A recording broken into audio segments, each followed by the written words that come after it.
Alright, welcome everyone to a single player game that I've played when it kind of basically first released, Dynasty Warriors Origins. So, as mentioned in the description, I will probably update a full-on description and the thumbnail for this stream later after the stream. But so, a few things I want to get through is that I'll be playing on the early on hardest difficulty, Hero, because only after you clear Hero difficulty will you even unlock the hardest difficulty, Ultimate Warrior. And that all these things will be streamed out as I engage on the brand new journey to play through the game and let you guys experience how I adapt to different in-game situations. But before I actually do that, I will need to turn down some of the audio a little so that it's easier, and let us see all these different things. I won't need any battle assistance, no auto use of meat buns. I'm not gonna have any vibration.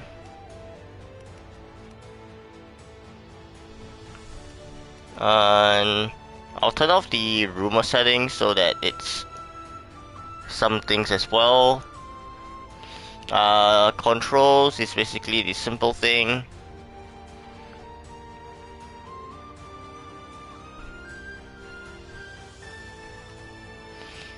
Audio is already set up, and let us begin with this.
大丈夫か。さあ、声を。父さん、大丈夫？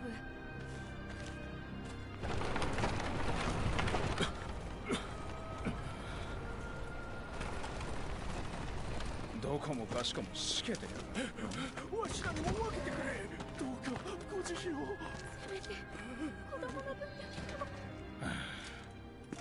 け。どけ。いまいましいものよ。切り捨ててくれようか。待たれよ。その2、帝が飢える民に賜った施しとお見受けする。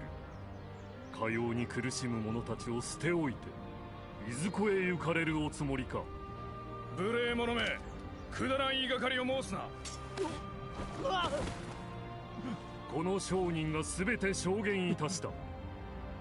シュタイフ殿が横領した施しを買い取り、都で売りさばくのだと。代わりに賄賂を納め、商売の便宜を得ることを約すのだと。なんてやつなんだ。俺たちは腹すかせてるってのに。黙れ。近寄るな。心配するな。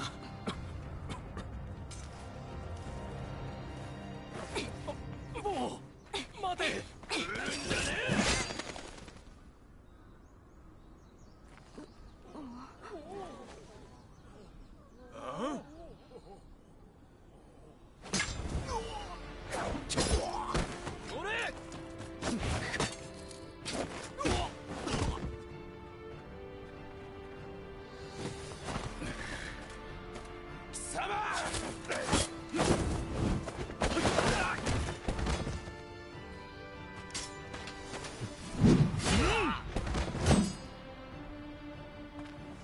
どなたかは存ぜぬがかたじけない。応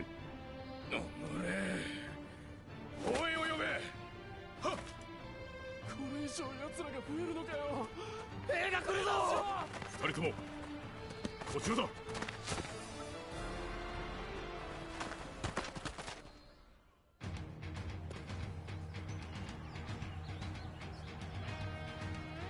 こまで来れば皆を巻き込む恐れはない。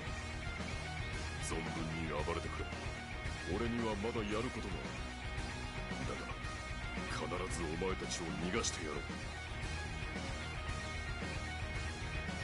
あの男を信じてよいものかわからんが、この道刃を振るわねば逃げきれまい。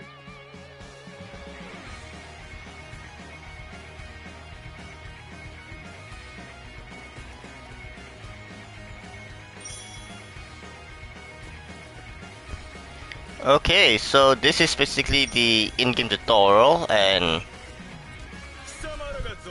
there's like lots of things essentially. So basically, the command itself, square for normal attack, or X if you're on the Xbox, which I believe this game should be.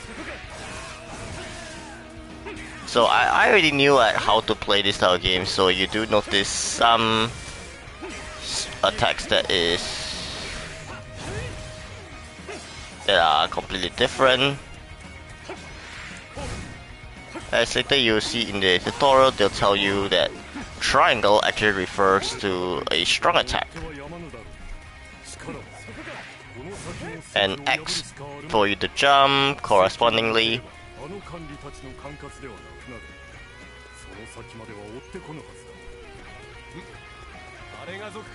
And I will pause for a bit.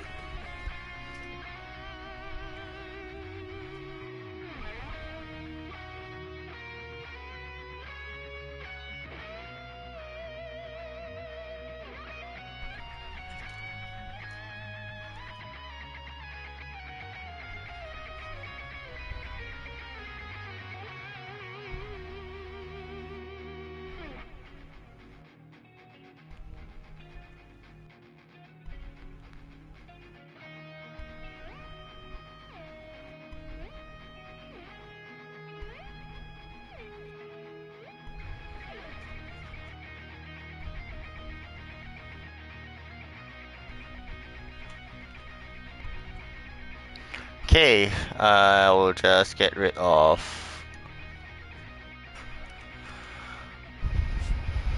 all these tutorial things.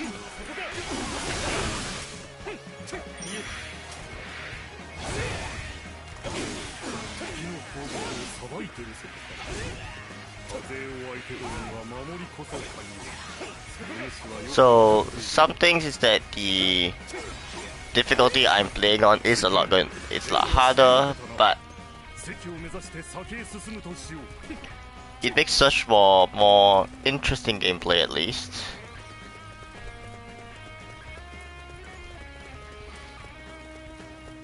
Let's test my skill to the upper limit.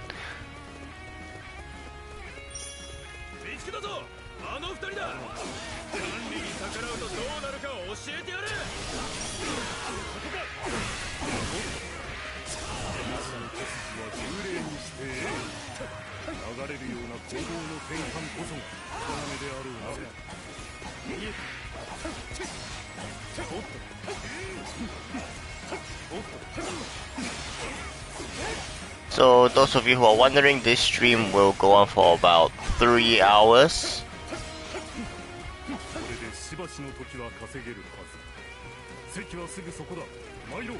Like at the very early phases of this game, the tutorial wise, it's complicated for some people because you are so limited in what you can actually do. But as you progress through the game and unlock more new things, it's a lot easier.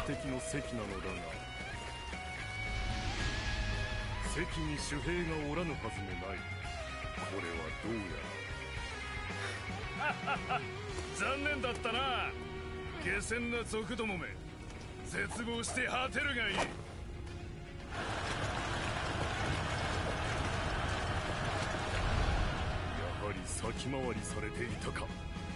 多勢に無勢だが覚悟を決めねばなるまい。まさに立つべし。あの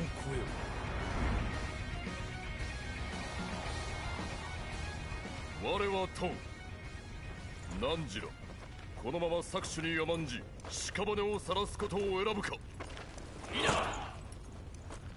ならばトウ汝ら、奪われし者を取り戻すため勇を振るうか。されば皆共に行かん。新しき太平の世を見るために。今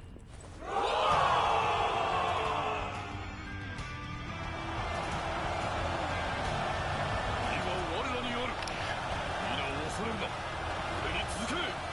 And this is kind of a feature that will be apparent more in the later battles of the game, where it's known, at least to me, I just call it as an army charge.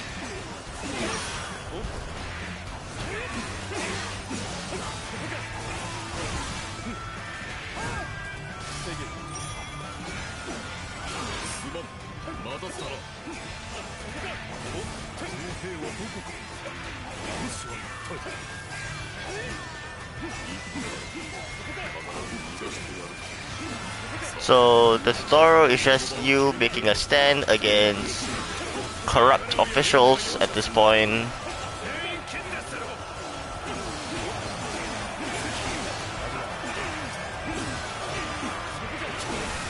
So when, as you notice, the health bars of the opponents significantly increased. That is because their morale is a lot higher now.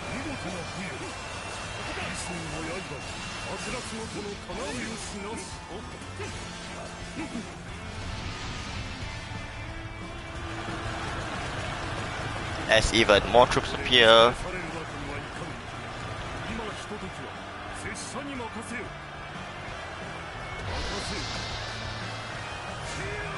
Now the timing that we are controlling the bearded hero over here, as mentioned, it's basically a companion effect of this game. Your main character will be the hero that you mainly saw every single time. So they are introducing to the enhanced mechanics like Musou Rage, Musou attacks that you can use like essentially later on.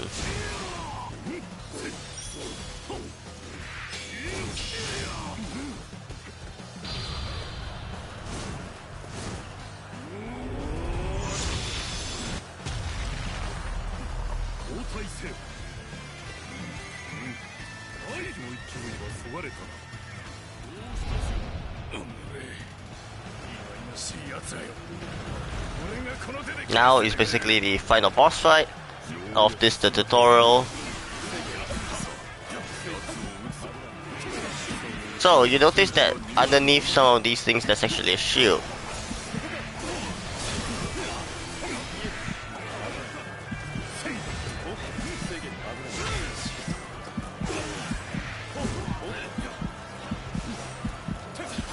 When their shield does actually increase out, they are a lot more vulnerable.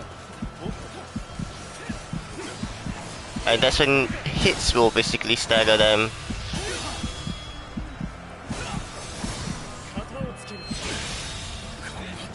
And I had to ensure that I played right.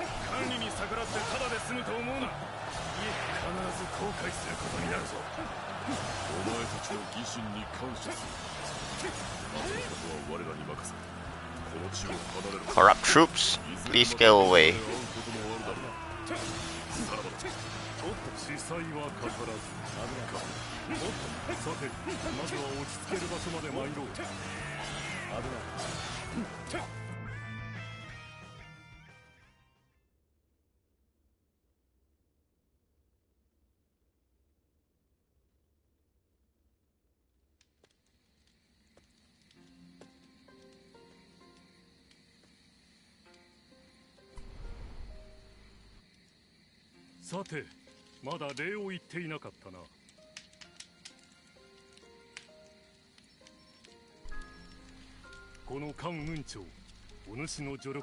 So, as you basically will soon learn, the bearded hero is known as Guan Yu.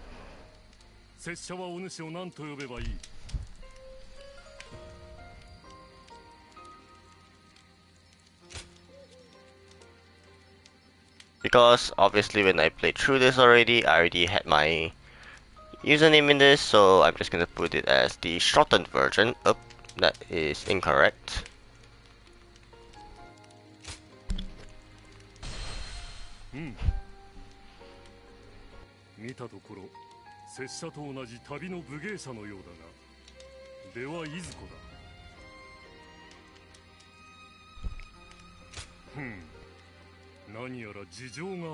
So essentially, in short, the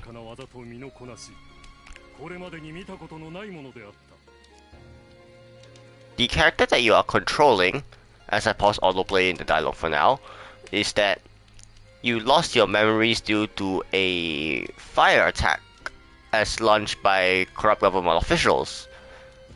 And as a result of this, you have zero clue what is happening, and all you know that you are a wandering hero who is fighting for peace.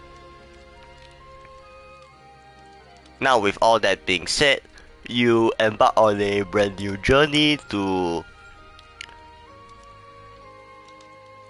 grow yourself as a person that for some reason doesn't actually speak, so that's kind of a unfortunate thing there. But yeah, with all that being said, let us continue with the dialogues.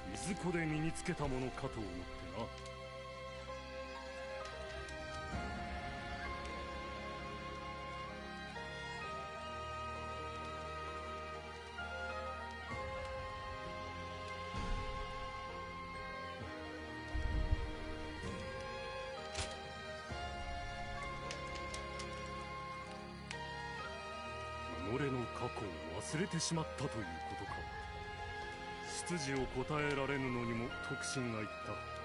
ともあれ、お主があの場に居合わせたのは行幸と言えよ。己が武芸の腕を打って糧を得る武芸者には金銭を受け取らねば動かぬ者も多い。だがお主は違う。弱き者のために刃を振るう義兄の徒であるようだな。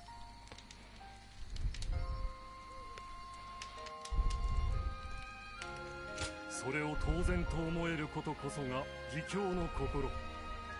お主を導いたのは立派なものであったのだろう。しかしこのところかようなことばかりよ。兵や管理が己が栄達のために民を虐げられた者たちが糧を求めて野党となる。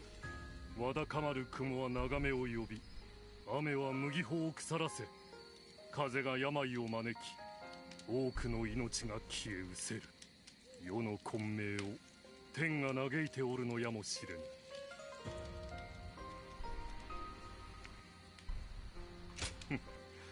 そこに疑問を抱くとは卑怯なものよ。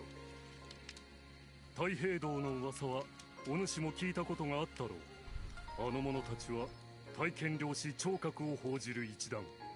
近頃急速に信徒を増やしていると聞く。世の在り方を変えんとする彼らの姿は力なき者たちのしるべとなったのであろうな。話しすぎたな。夜も更けたようだ。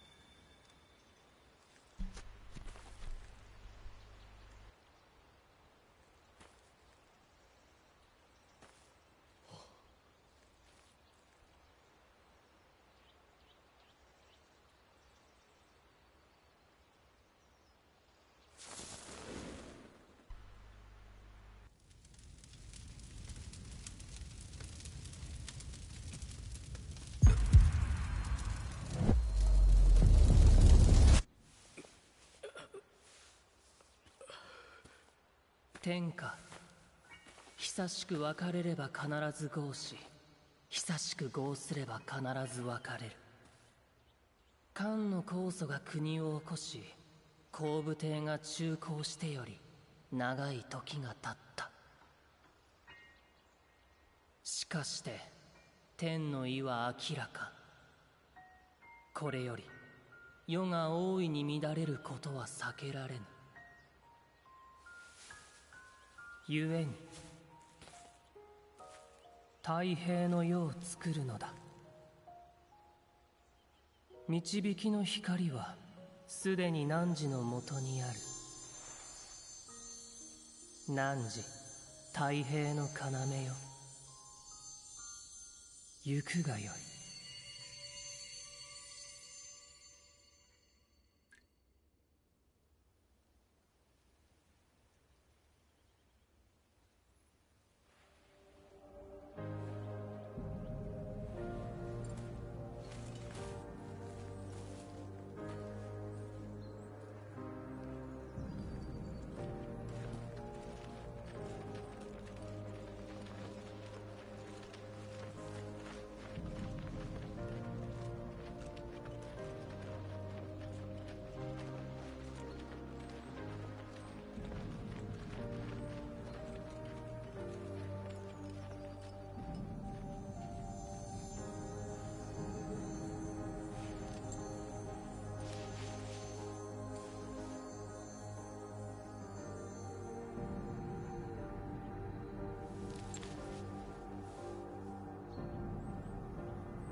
明けて公は7年2月、時代が大きく動いた。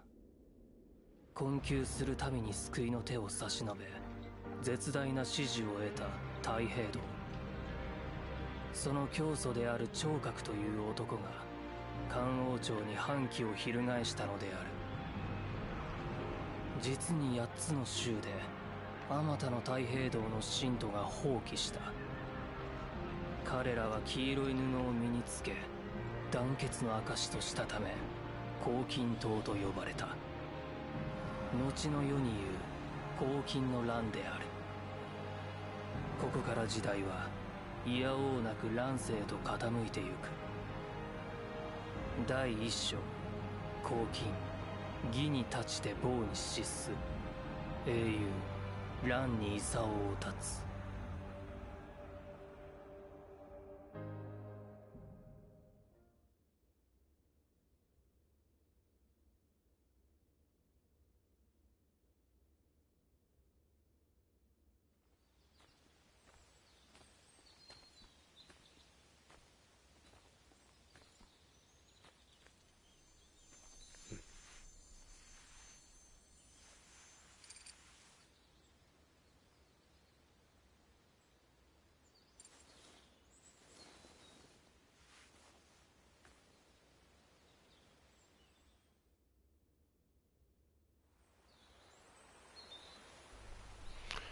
Alright, so we are basically now on the entire world map itself, as you notice from the things here. This is quite the large path, and there's gonna be lots of things to work through. 旅のここにはもう何も残っておらぬ。皆黄金に蹂躙されてしまった。恐ろしきは黄金の者どもも元は同じ民であったこと。悲しくむごたらしい時代よ。旅の宿をお探しか。ならば京に行くといい。あの辺りはまだ荒らされておらぬと聞く。志ある者、義勇兵も集めているそうだ。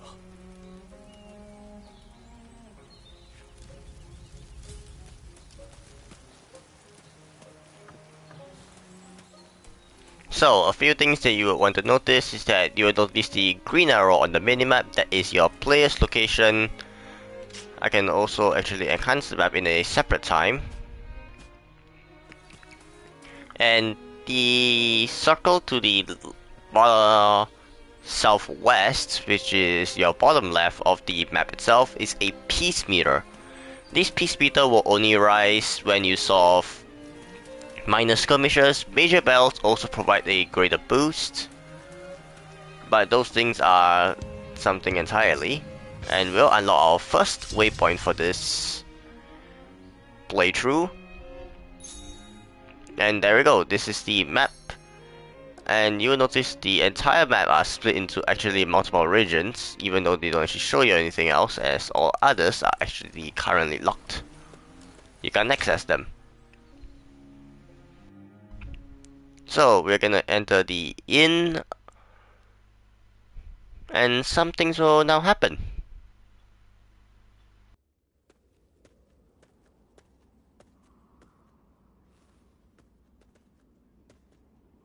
さあ、こちらがお部屋でございますよ。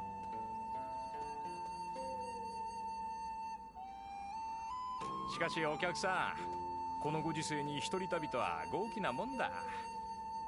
近頃はどこもかしこも荒れ放題、盗みだの追いはぎだのの話ばかりだったのに。いやいや、そう謙遜しなさんな。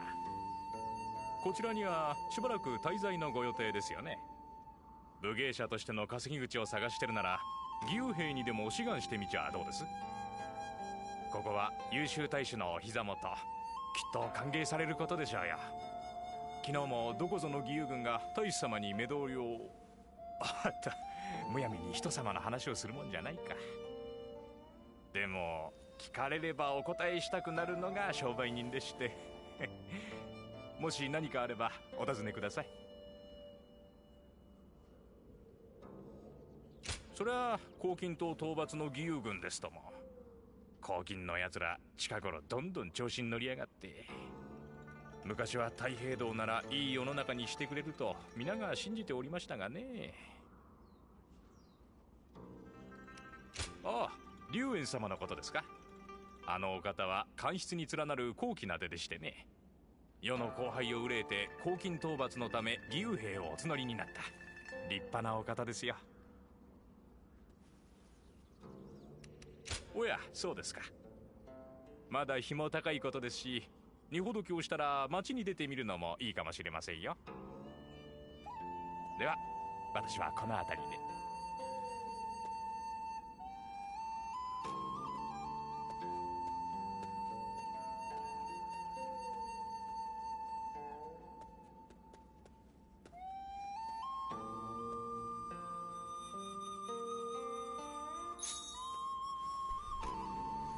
So as you see, the yin is kind of where you do different things itself.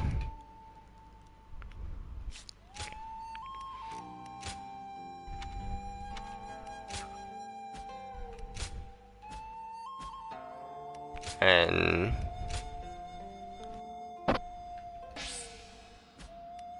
there's lots of things happening around. So I'll just show with the Lion Dragon armor, which was only added recently through a newer patch.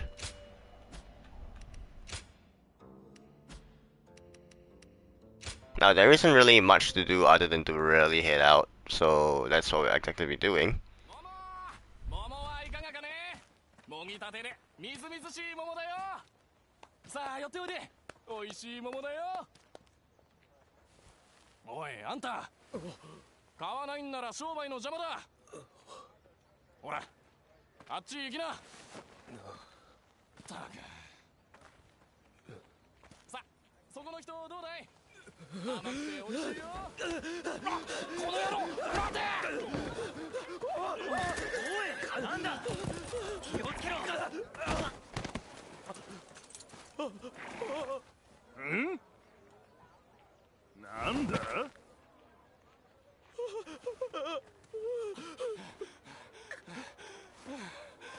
ああ助かった。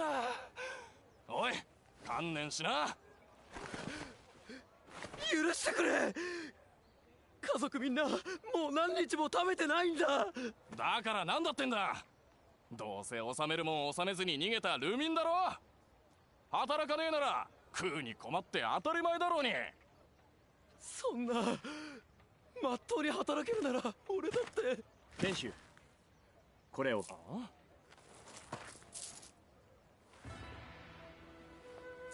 代金はこれで足りるか。この人の家族全員の分だ。いや10個でも20個でも。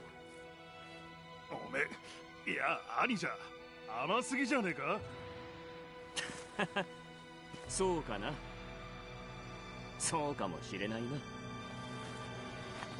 ではこうしよう。これは前貸しだ。俺のところで働いて返してもらう。それって我らは龍玄徳が率いる義勇軍。国を守り乱を治めんがために立ち上がった忠勇の士なり。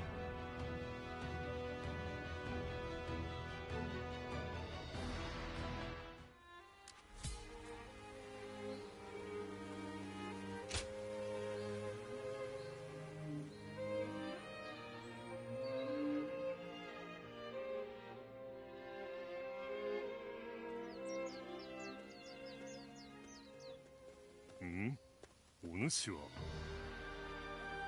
やはりそうか。紀州で別れて以来だが双剣だったようだな。知り合いか兄じゃ。かつて紀州で共に戦ったことがある。紹介しよう。先頃拙者と兄弟のちぎりを結んだ義弟超翼徳。そして義兄の龍玄徳。よろしく。雲長から聞いているぞ。気高き義心を持ったものだとな。兄者覚えていらっしゃったとは。主演の場で少し話しただけのはず。十分だ。人の名と評判は決して忘れない。俺の特技の一つだからな。地味ではあるが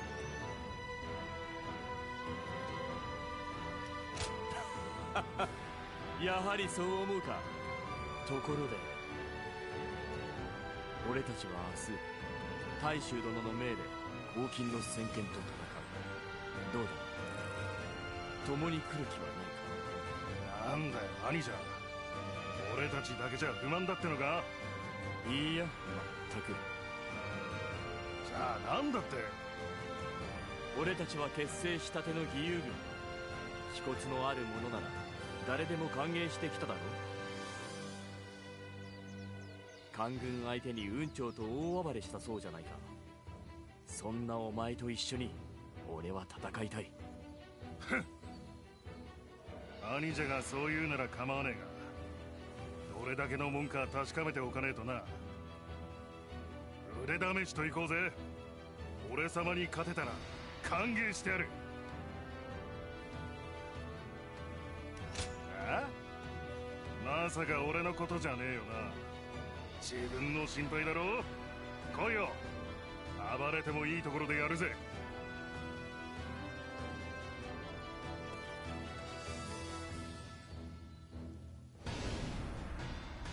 Right, so this is basically where you will learn a lot of enhanced things. You won't have to worry about defeat because this is impossible for you to lose. I'm gonna disable lock on because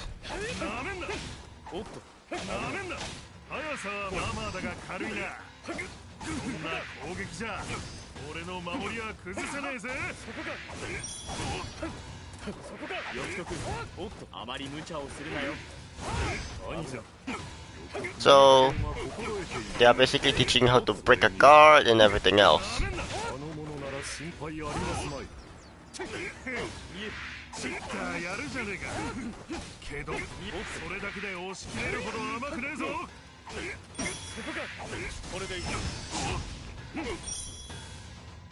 So they basically have unlocked you battle arts. Bravery is this orange little icons that you see.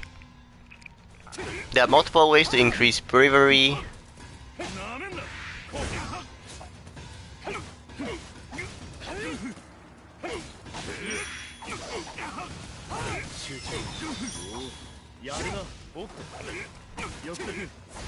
I'm not gonna bother learning how to use a weapon as I know how to use these.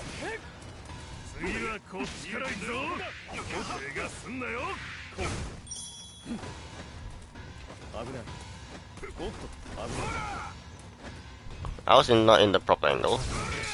So I will do lock on only for blocking because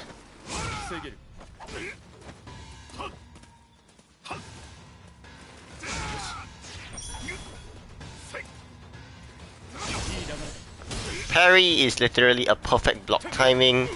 This will be a very essential skill.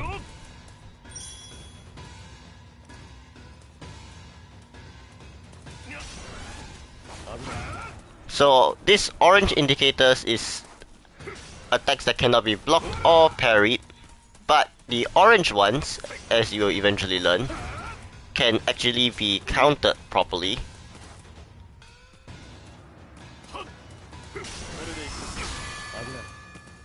As you see, the ones that have, if I hold R1, you notice these SP skills. Those skills are the ones that can break orange attacks as a counter attack.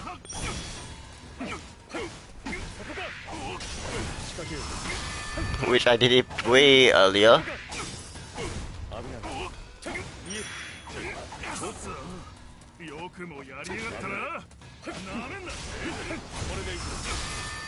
Most of the time, if you time it right,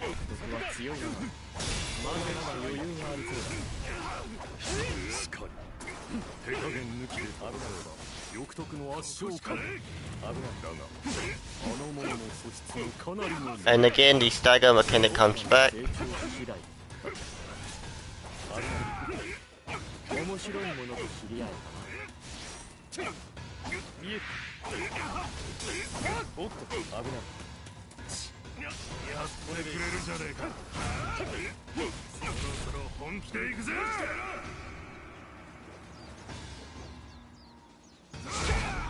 And ow, that attack you unfortunately cannot evade. And that is the end of the tutorial, mostly.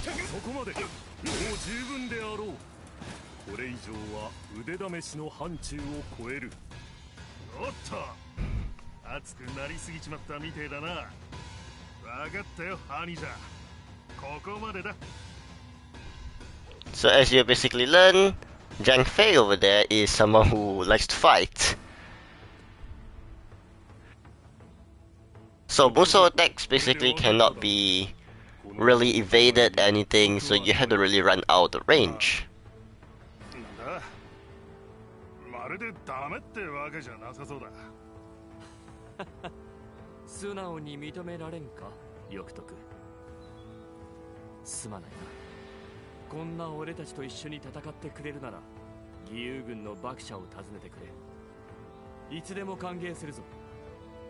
拙者からも頼む。お主の力ぜひとも貸してもらいたい。奇襲でのことを顧みれば複雑な思いもあろう。黄金島の者らに我らは命を救われたのだから。だが今の黄金島の狼藉は目に余る。役所のみならず民をも襲い略奪を重ねている。そこに我らが知る義士の面影はない。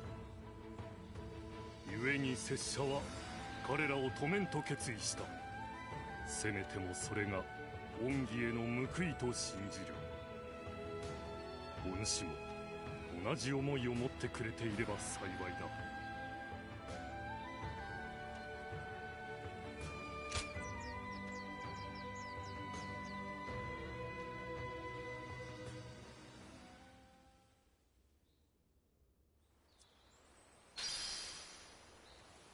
Alright, so this is essentially the first full-scale battle that you'll unlock. And there are a ton of battle arts that are actually locked. Some of them are shared across weapons, most of them are locked behind specific weapons as you eventually unlock. But first, I do want to check if... oh, we can't actually go to the yin right now. That's perfectly fine. So, we'll start off the bell and... let us go.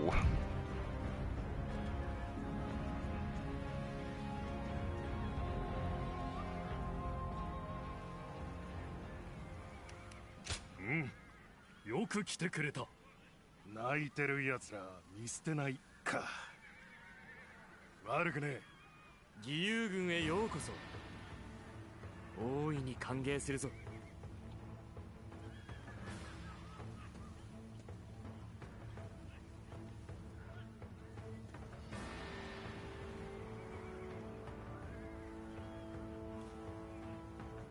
始めようか。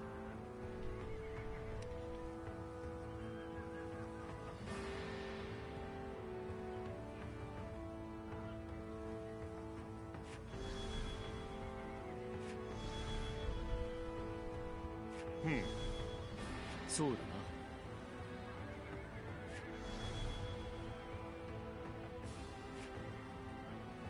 おう。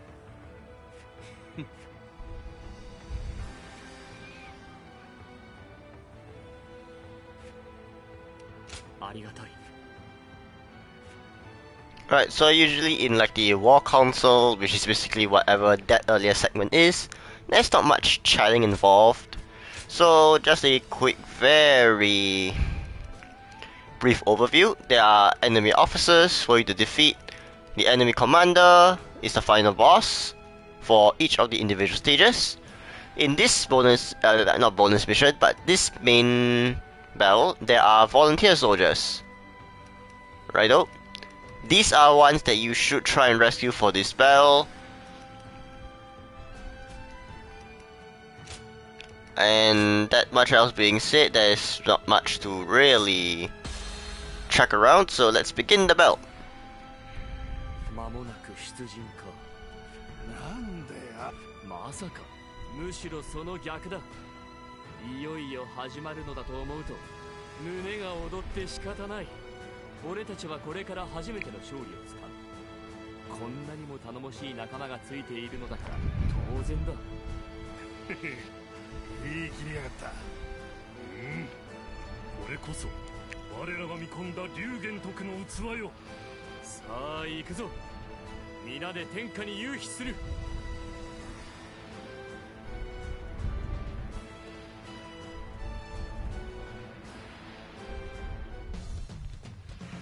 さあ始めるか。足を引っ張るんじゃねえぞ。 I'm completely gonna ignore little old Zhang Fei over there. So most of these officers,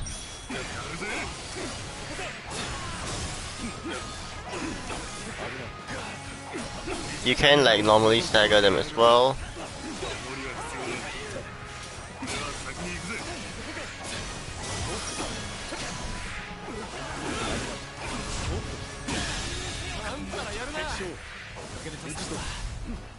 たちもこのまま敵陣へ攻め込むぞ。 So these volunteer soldiers will basically help you.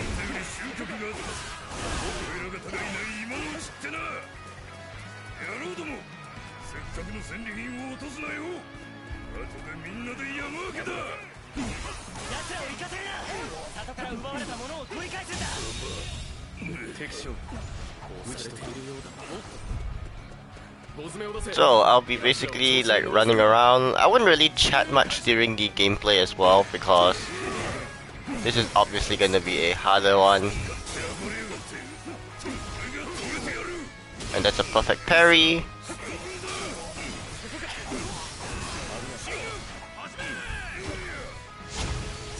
That's a failed timing. And when they assault with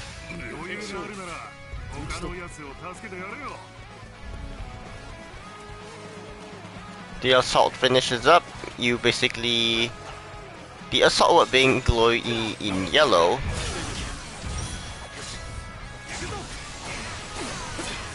This is when you can actually instantly defeat them.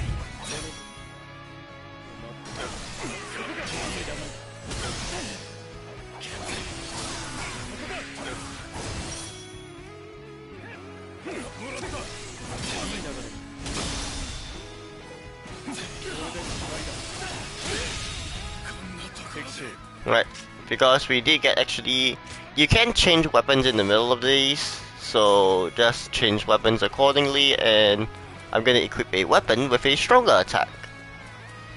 Now going around to knock out some more enemy officers.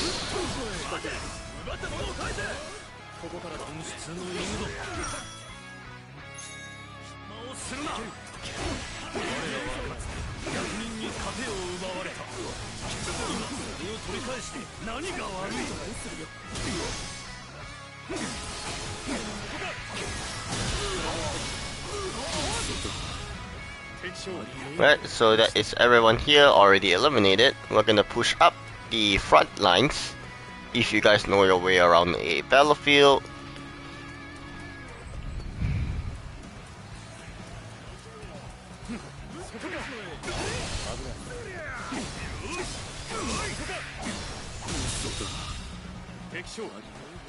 And enemy officers that are dropping left and right.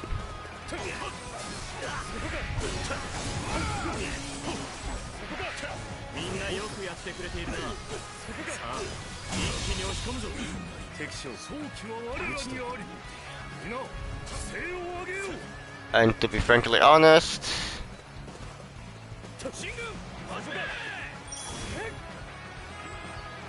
I'm gonna hop over and actually help them out because I accidentally pressed my Muso attack because I'm a very careless person.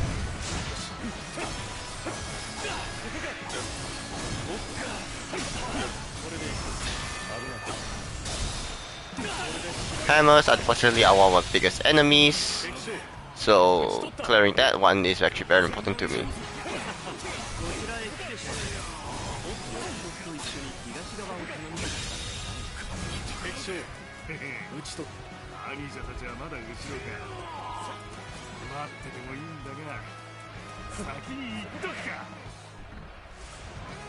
And all that being said, so there are times where they will say that an ally is facing a desperate fight.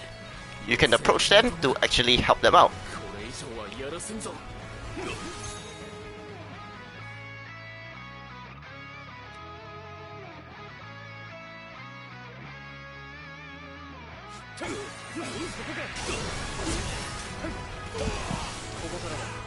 I'm not even going to be concerned that I just dropped to red health here.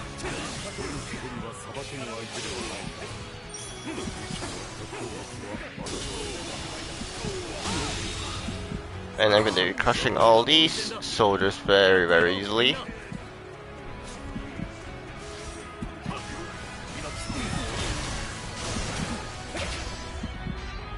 Right, this is the final boss himself.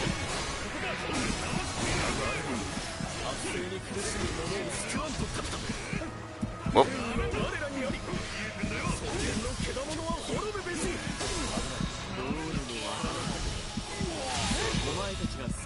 してすぐプロを襲われ救われる者はいるけど鳴き声しか聞こえないんだ。 Hammer S annoyingly larger reach. I can obtain meat buns if they just drop off a pot like that, but I cannot freely use a meat bun.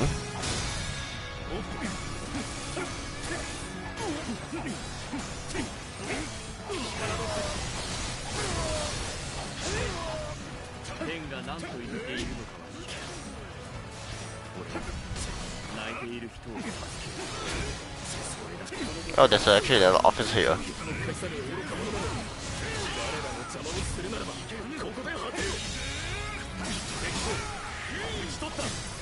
And now we are really left with the enemy commander. Defeating gets us victory in this stage. Whoops.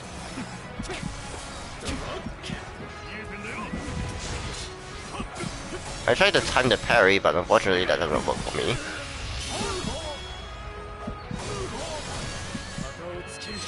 And that's an elimination.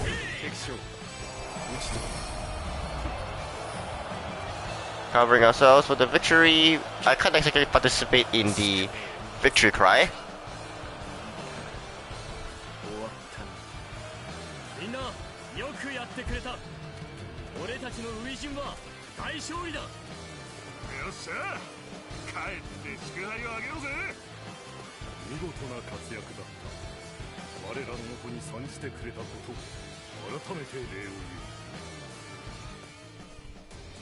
Alright, post-battle spoils. You'll notice that I've upgraded my sword to proficiency 2 and new things are unlocked.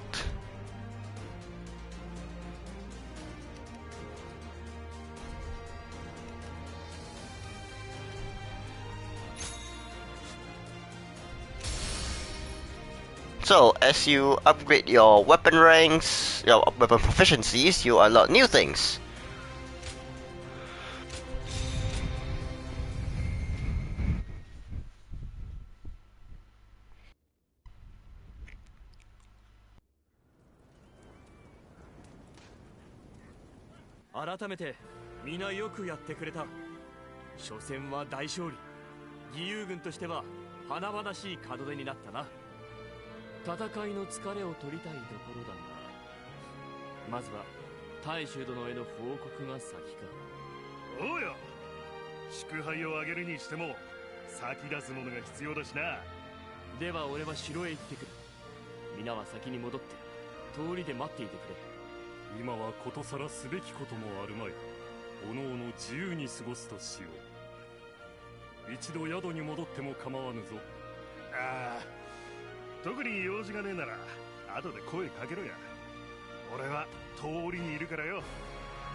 And there you go, that is the level of peace which I've initially mentioned earlier. There are lots of bonus things that can come too when we raise the level of peace accordingly, and the goal is to really upgrade the peace level to all the way to the max.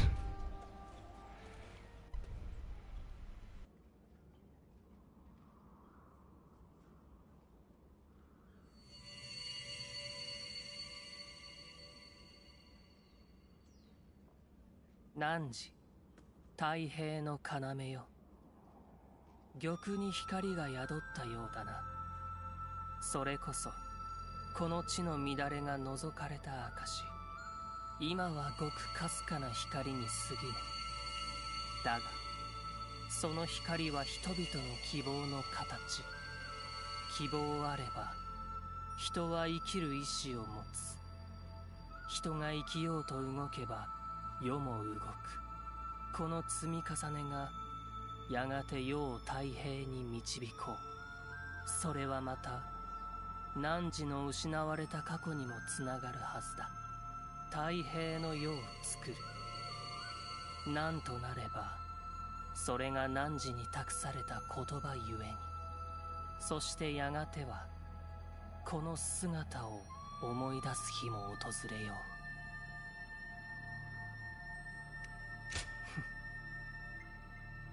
うさあ行くがよい。汝の誠の旅路は今始まった。おや、お帰りですか、お客さん。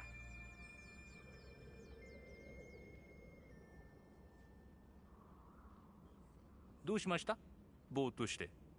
お疲れでしょうか。ちょうど質のいい子を薬草売りから仕入れまして、これがまた安眠に効果があるとか。ああ、すみません、余計なことを。では私はこの辺で失礼しますよ。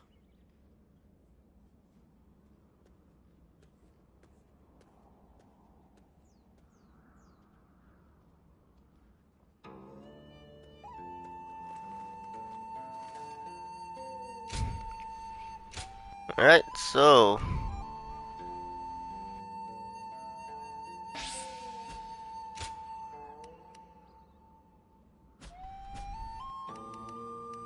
honestly, I'll tell you that there's not much really to do around other than just come to the inn and go back out because there's still lots of simple things around first. And now we'll speak to Zhang Fei.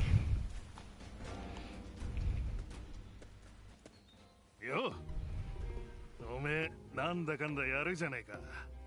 正直どこの馬の骨ともわかんねえやつを最初から信用しろってのは無理あるだろ。でも関羽の兄者が妙におめえを買ってたからな。とりあえず様子見たらこの通りってな。やっぱ関羽の兄者はただものじゃねえや。劉備の兄者にない妙な威圧感もさることながら見る目もある。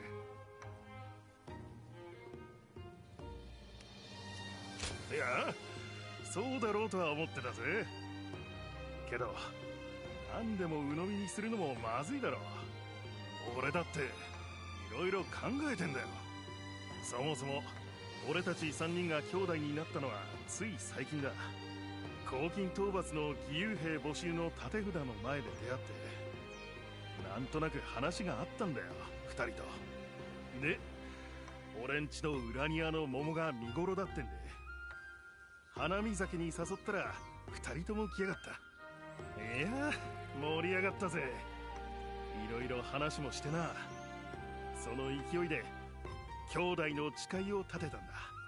生まれた時は兄弟じゃなかったかもだけどよ、死ぬ時は一緒がいいって思えたんだぜ。すげえよな。てな感じで俺も兄者たちも始まったばっかだ。俺だって2人に認めてもらうために必死こかなきゃなんない。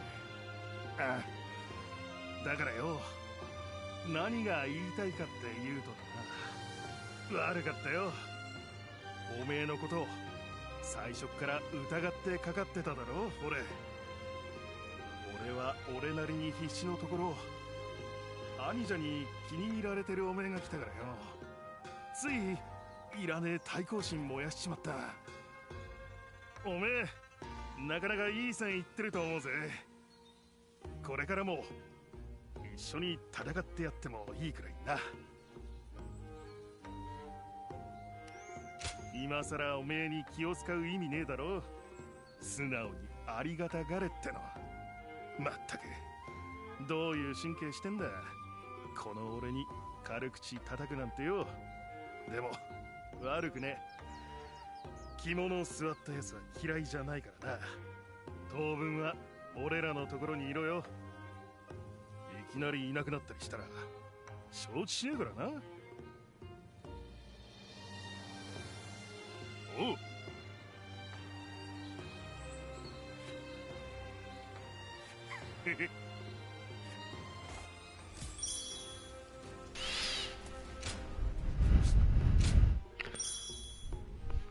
Right, so basically you have some things that you can buy new weapons, and this is our first new weapon type, a spear. And only after the tutorial is kind of finished will I be able to exit anyways. So that's the new proficiency.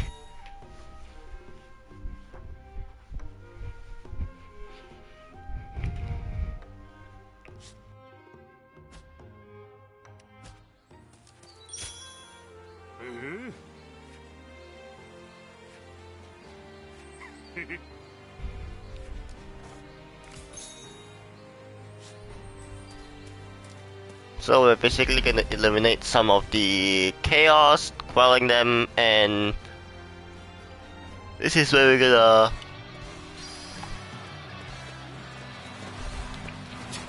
get some rank up. So the spear, one of the largest ranged weapons that can be around.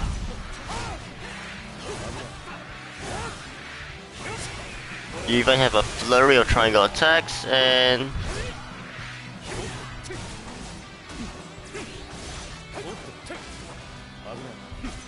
so as you noticed earlier, when I defeated 100 enemies, you will get some skill points.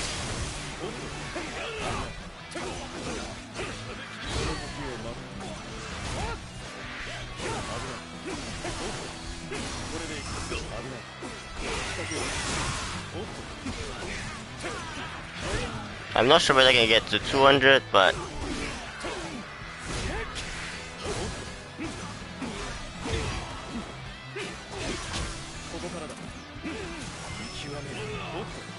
alright, piercing Vengeful is actually a counter attack move.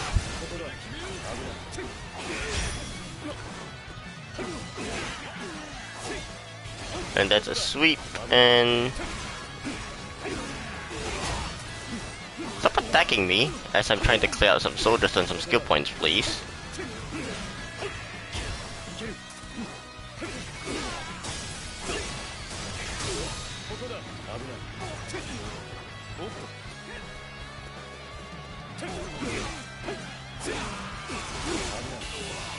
And that will just be an instant knockout.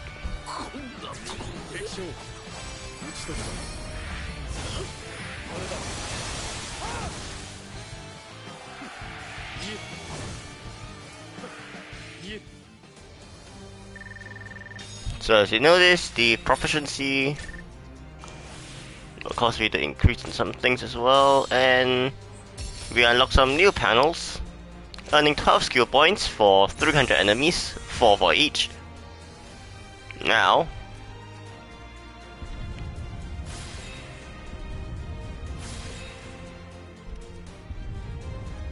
I'm going to unlock some of these skills a little bit.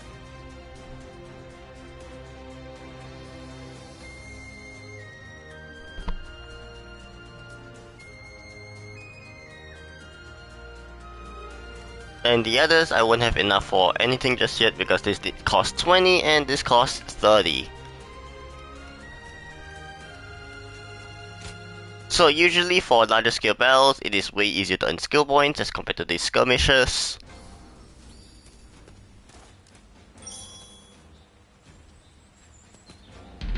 But whether you do the skirmishes or the big major battles, you are still raising the peace level in this area that you clear them in.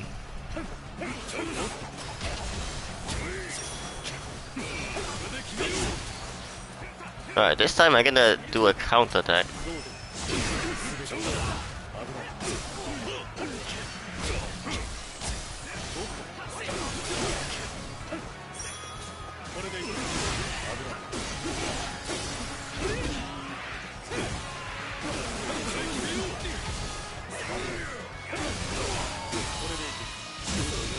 I don't think they do real anything like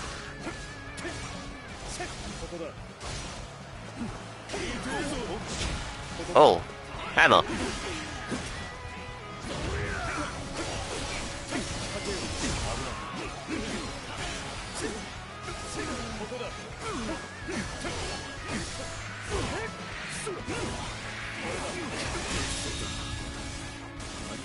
And that's just a quick knockout.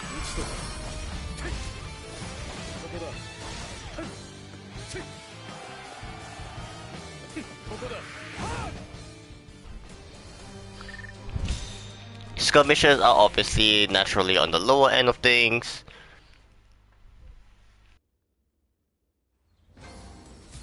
And now we clear these skirmishes, we talk to Cheng Fei again. Eventually you unlock more tile weapons in terms of different bells and everything else. 兄者、ようやく戻られたか。大使殿はなんと。ああ、聞いて驚くなよ。我らの活躍を認め、平戦の官軍救援を命じるとの仰せだ。そうかよ。それで？それでも何も、それだけだが。ああ、もうチェってな。褒美の話は何も出なかったのかよ。ああ、それか。それなりにとはおっしゃっていたようたく、こっちは命かけて戦ってるっての。兄者はそれで納得しちまったのかよ。我らは褒美を求めて戦ったわけではなかろう。こたびはこれで良いのだ。ああ、運長の言う通りだ。けどよ。なあ、よくとく。考えてもみろ。俺たちは大事をなすための第一歩を踏み出したんだ。その辺で夢を語っていただけの俺たちがだぞ。そう考えるとなんだか胸が熱くなってこないか。まったく兄者にかなわねえな。お前にも助けられたぞ。あの時声をかけて正解だったな。俺はお前を気に入った。もしそちらもそうならこれからも一緒に戦ってくれ。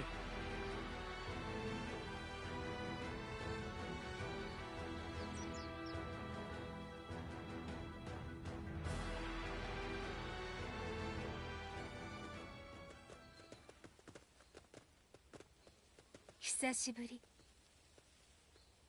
いえ、はじめましての方がいいかもしれない。覚えている？里のこと、私たちのこと。そう、本当に覚えていないのね。私は主家、命の選別をこととする太平の要の一人。太平を乱す者を討つのが私たちの役目。何も思い出せない。でも記憶を失ってもなお聴覚を撃とうとするあなたはやっぱり変わらず私たちの腹から。その瞳も変わっていないのね。あなたが変わらずにあるならば自分が何者なのか思い出せる日も必ず来る。それまであなたは生きなければならない。目的を遂げるまでは絶対に。ずっと見ているから。体験量子聴覚かのものを止めるのでしょう。太平を願って立った黄金は今や人々を苦しめる最悪そのもの。刈り取らねば無用の痛みが引き伸ばされるだけ。だから助言に来た。黄金刀は天の力を借りた術を使うという。でもそれはただの幻覚よ。人に幻を見せる功がどこかでたかれている。そう、その目なら見破れるはず。風の流れを見る唯一の力があなたにはあるのだから。そろそろ行かないと。また会いましょう。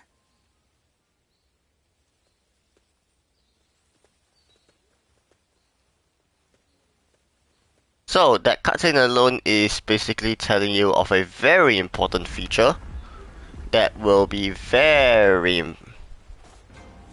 useful, essentially.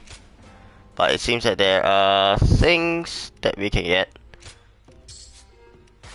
Right, we got a tier 2 weapon, and we're gonna head over to the inn, as there is a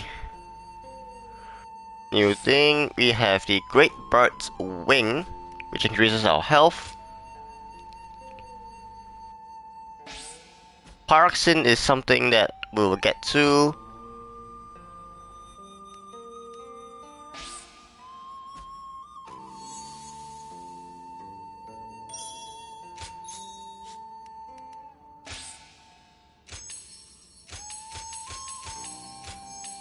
Let's see what it is now. Oblivion Gem expands your attack range. Vortex is enemies that are launched airborne.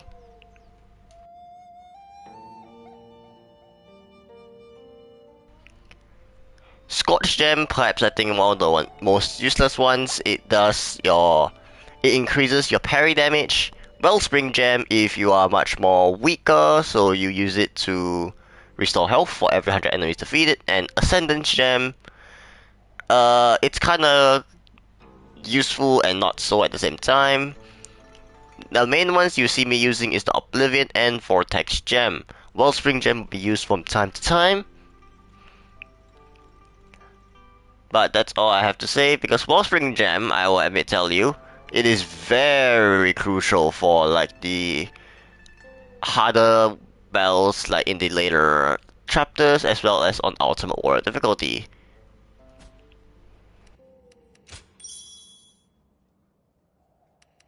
Okay, so I am going to change into the Great Bird's Wing. And I'm going to equip the Oblivion Gem.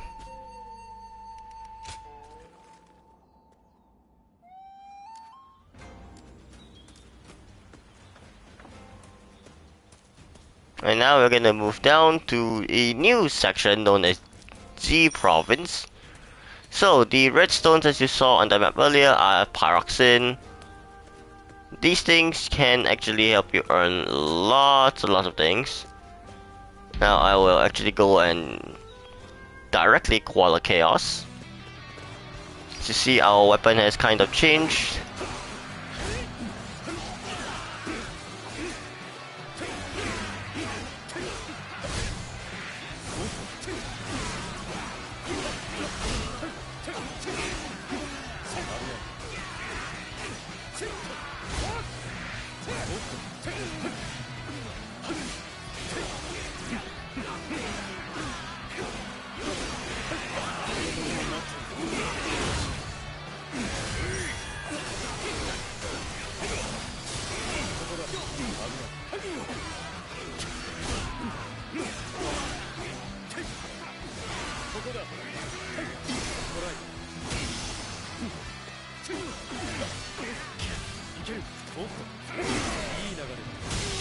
Unfortunately, I just decided to cut that commander in half.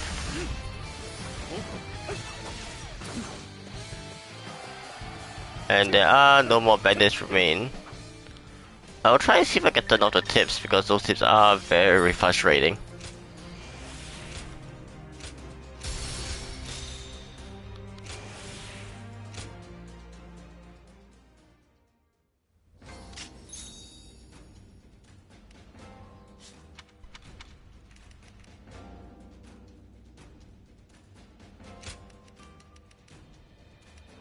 Right, I'll turn on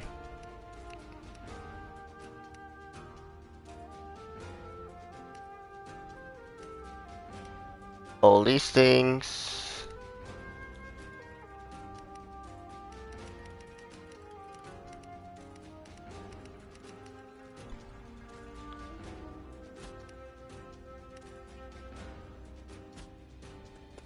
Alright. There are even some of these things as well. We don't get to use the particular ability just yet. But that will be unlock a new waymark.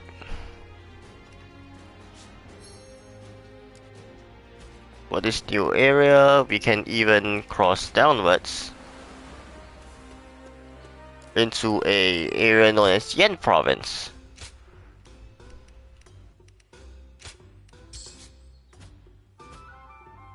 And we'll unlock the Grade 2 sword, get some of these things, and we will even get these things over here.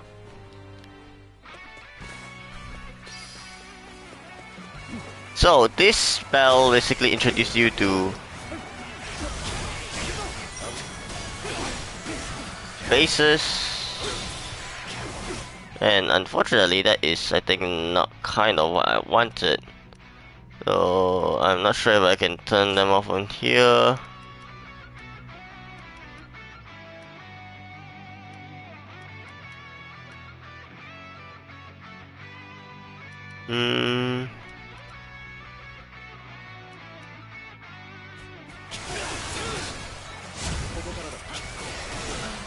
Hopefully that did the trick, because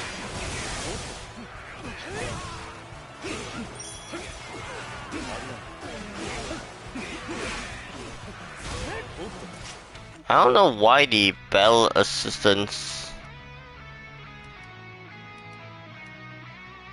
tips are still showing up, because I don't actually want those ones.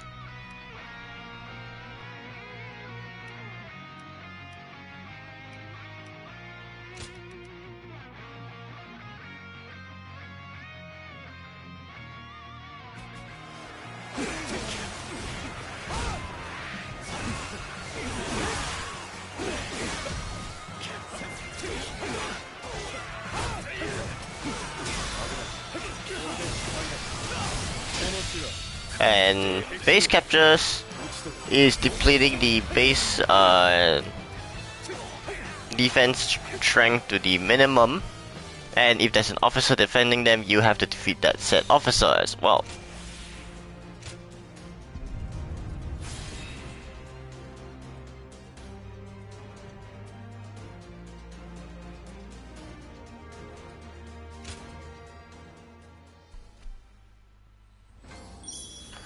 So actually there you do see this yellow flash over here. I will not take this just yet, as these will come in handy a little bit later.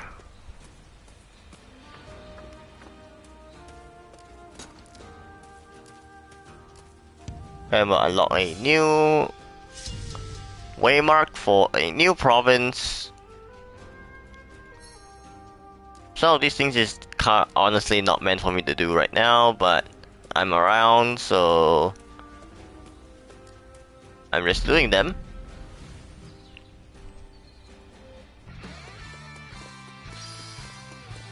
Alright, so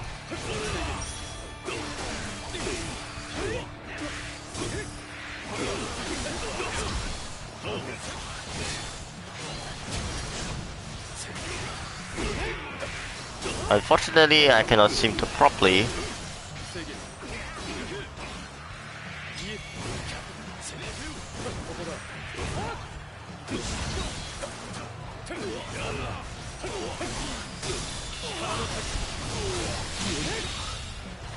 remove some of these attacks properly.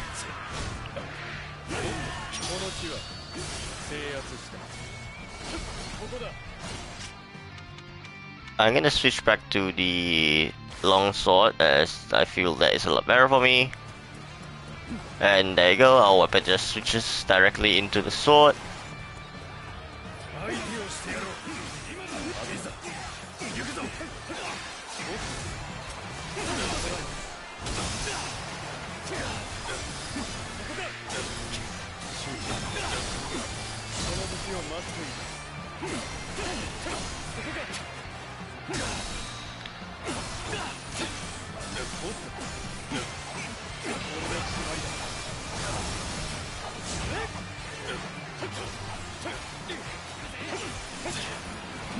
So when there are archers, it usually means that there is literal archers around, but we can't actually reach the archers in this case. As you see, they are quite far high up.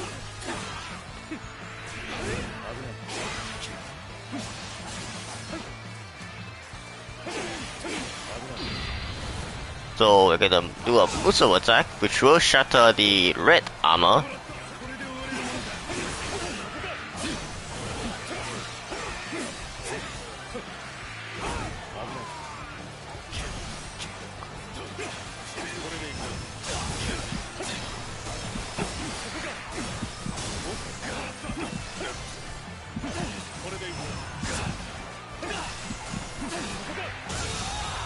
And Mighty Rebel General is eliminated.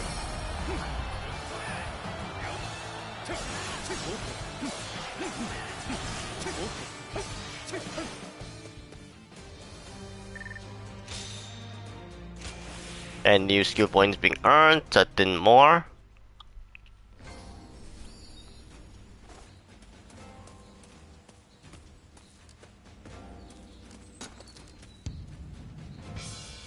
Again, a new waymark.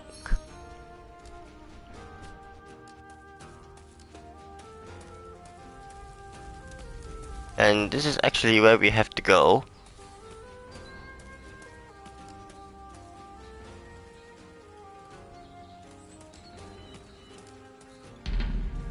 Again, there are new things, so let's do that.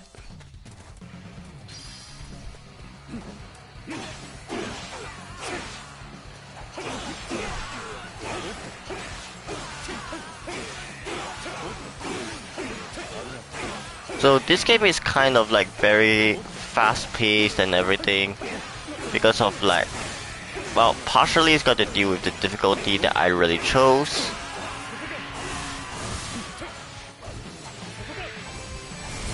And I forgot, but I think this was just eliminating like 100 plus enemies. I thought this was like a commander based stage, but unfortunately not.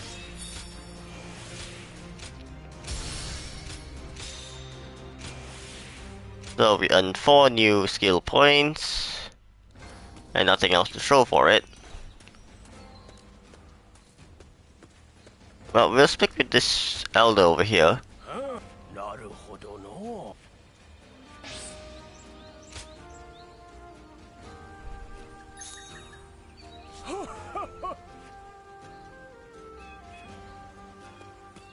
So as you notice that there is something entirely new, that unlocking a new battle art. There's always like battles around to hunt and everything, so I'll spend some time clearing some of these.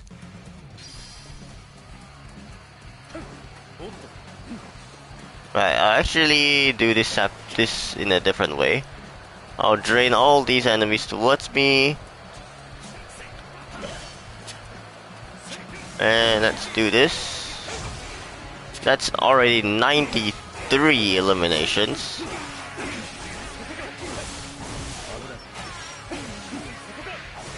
Was it 150 plus?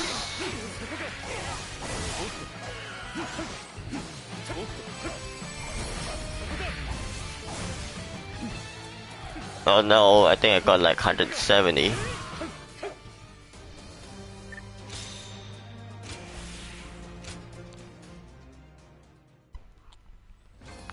So peace is just risen in Jing province over there. Swapping back over here to U province, there's actually another mission.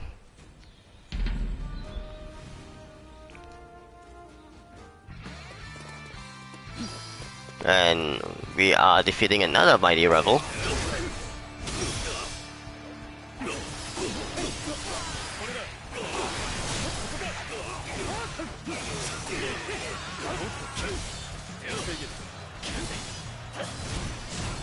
Aww.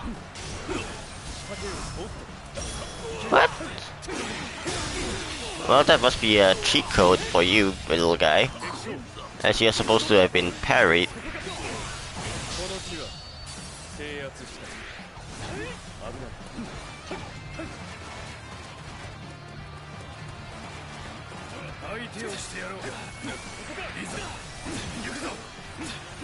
Oh, that's right, there's actually a ladder here for us to get to the archers.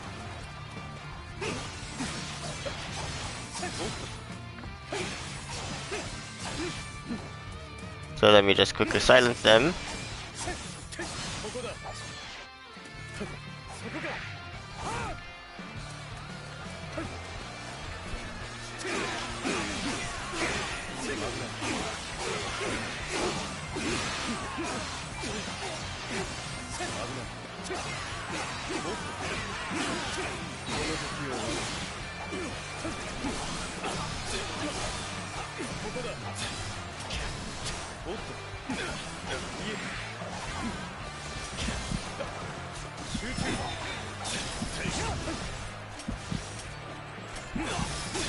Alright, let's try and stagger this one.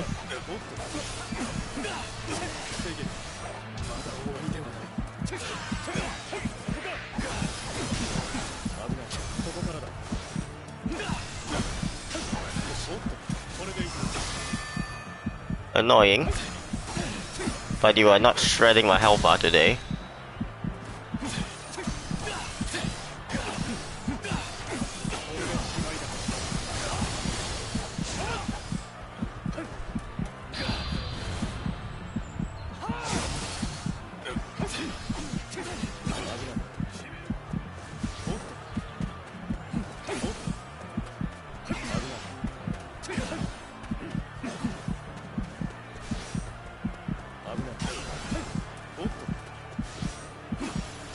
And I'll stagger you for the elimination instead of getting eliminated myself.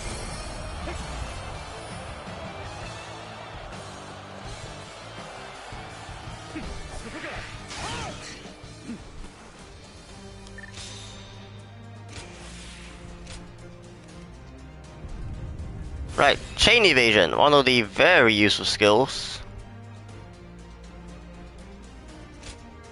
Back on your feet is something that is very safety mechanism wise later on as well. We'll get another paroxin as we will continue with the main mission now.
ひどいもんですな。秩序を力で侵せば力に溺れる。それが人の差がや。故に法は等しく守られねばならず、犯した者は罰されねばならぬ。今さら御託はいらん。命令を出せ、猛徳。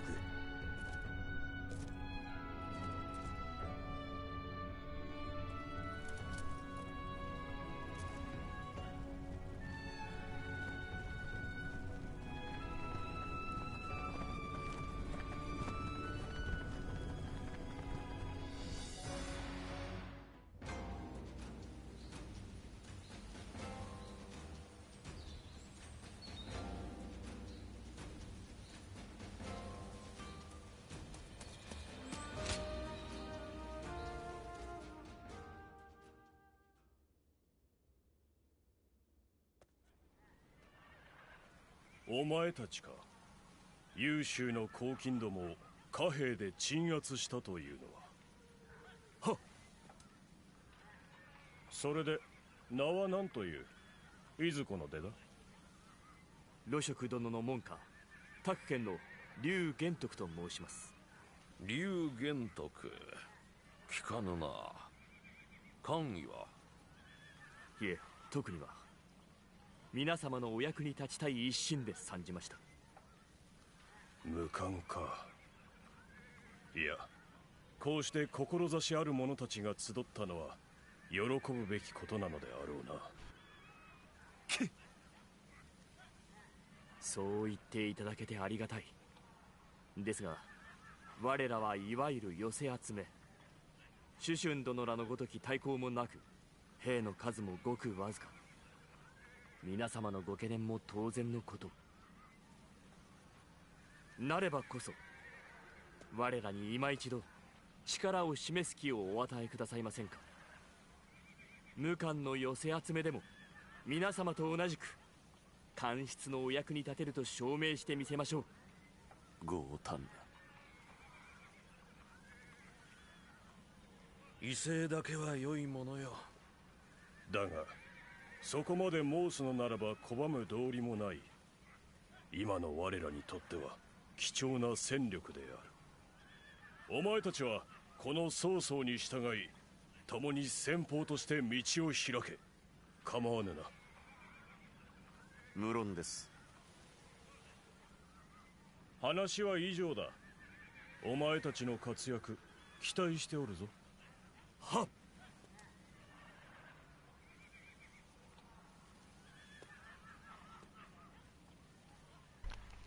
So as you basically notice, the government officials are kind of just self-entitled people. 殿、お帰りで。軍議はもういいんですか？見かけん連中だな。どこで拾ってきたモード？優秀で公金を蹴散らしていた義勇軍らしい。こたびの戦、我が旗下に加わる。ほう。改めて名乗るとしよう。そう猛徳だ。次の戦では奮戦を期待する。はっ。官軍の奴らよりよっぽど腕が立ちそうだ。俺は過去を明細。殿の力になってくれるってんなら大歓迎だ。なあトニー。過去を現状だ。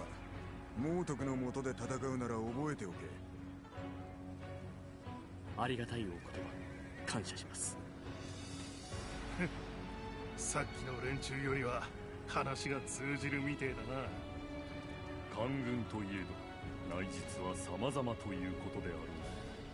公金と同等以上の非道を働く者もいると聞く。むしろそうした連中こそが猛徳の敵だ。進んで公金鎮圧に身を投じたのも管理の腐敗がもたらした災いを拭うため。お前も心しておけ。猛徳は我欲を満たすための行動はせん。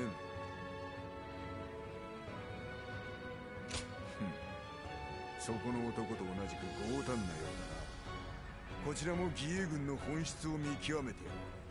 書こうと。それくらいにしておけ。己を律する法なくば獣と変わらぬ。そこに公金も官軍もない。獣に落ちた者は等しく罰する。それまでのことだ。また小難しいことを。そろそろ戦の準備にかかるぞ、猛徳。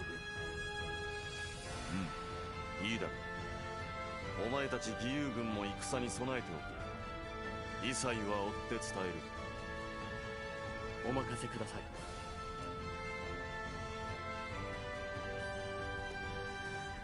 おい、お前。名を聞いていなかったか？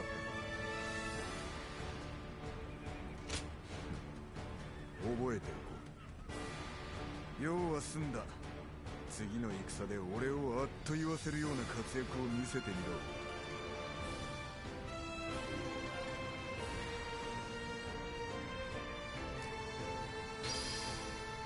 Alright, so basically the cutscene earlier just sums everything up for me already.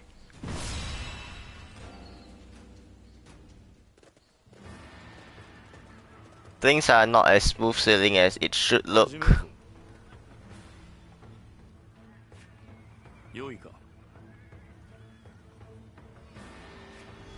So this is a stage that you later see that is a lot more interesting as you unlock a key mechanic later on.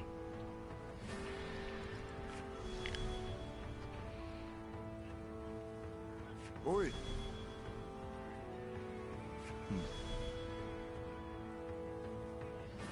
Hi. Hi.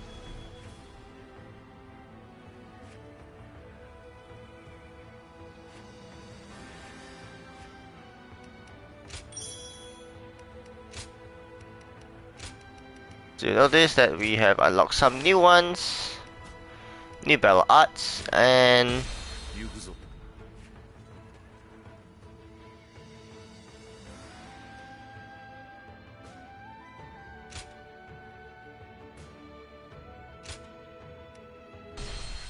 Okay, I think this is where we finally get to disregard all the things that pop up in the stage itself.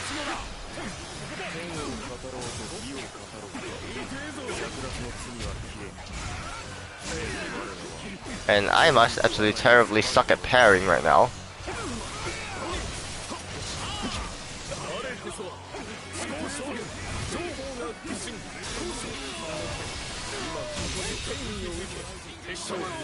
I do not care too much if you are a loyal retainer.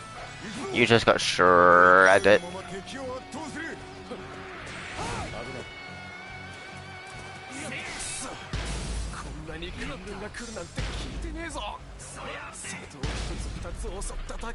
So, our enemy base here.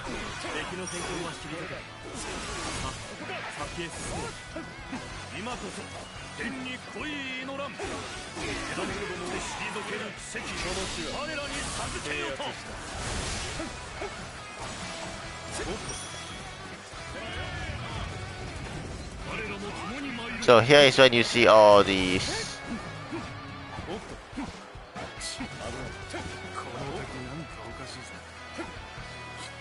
sorcerers, and if I were to run all the way over here myself,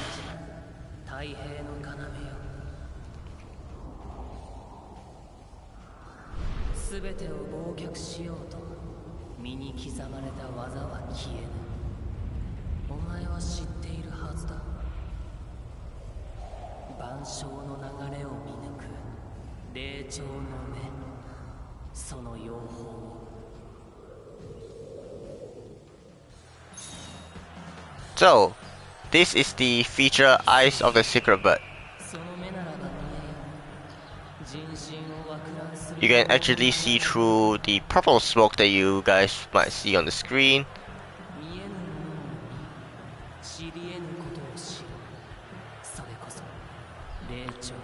This purple smoke is basically a hint that there is incense being used.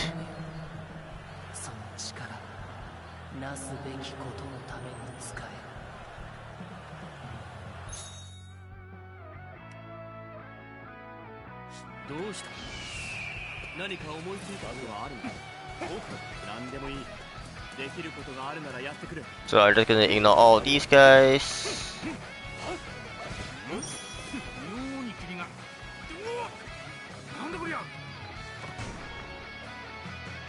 And I'm gonna smash through this urn, and that is all these troops gone and dusted.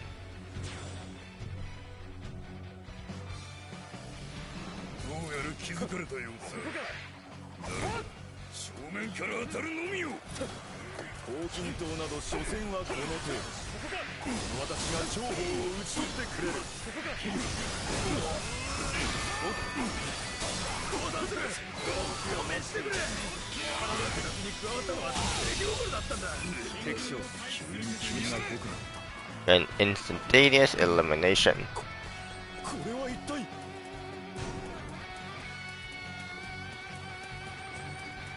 どうなってやがる。妙な敵が消えて別の奴らが出てきやがった。途絶えていた道に現れる。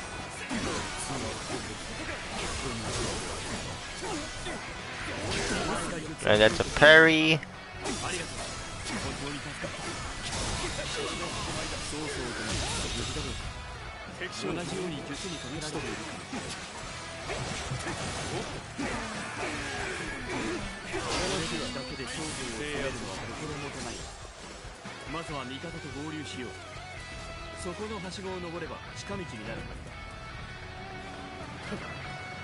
Normally I would just go on and smash through the things myself.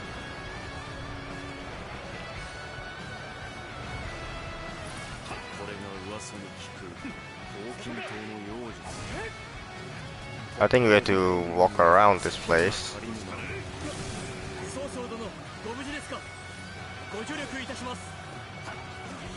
I need to avoid the tornado sandstorm that basically is around here.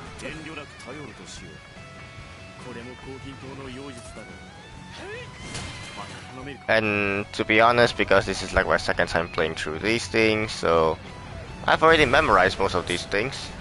まだ術が解けねえのかよ。早いとこ頼むぜ。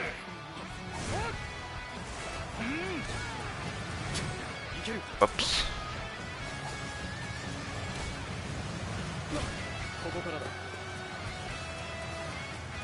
So without even using the eyes of the sacred bird, I've already figured out where to go, and thank you for just knocking me out again.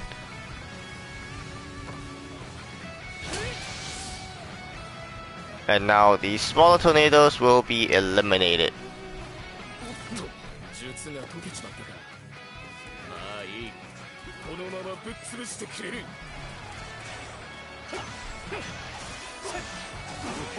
術が解けた。よくやってくれたな。 So getting some troops to batter up this area.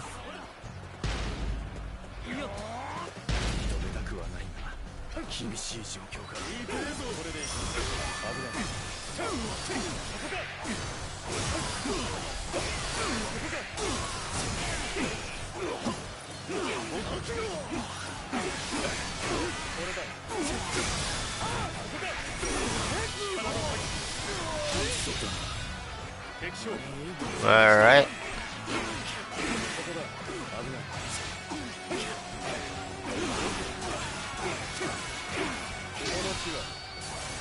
So capturing this area will basically save us for a little bit, and I will shift over. Thank you.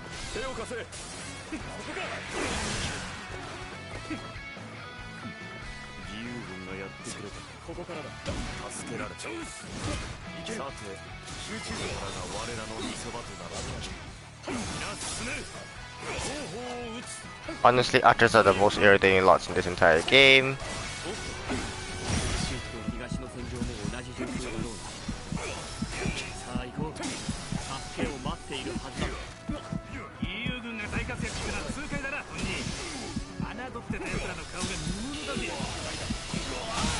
And getting rid of annoying.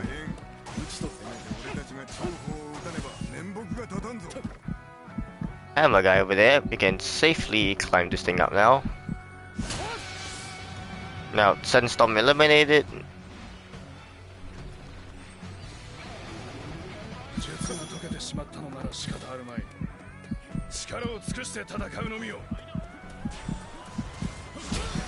Oh. I'm not asking you to throw your spear to get rid of me.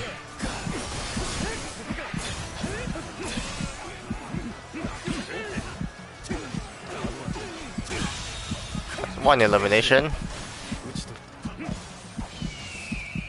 And unfortunately, I think there are no pots. I'll knock you up in the air. That is an area elimination.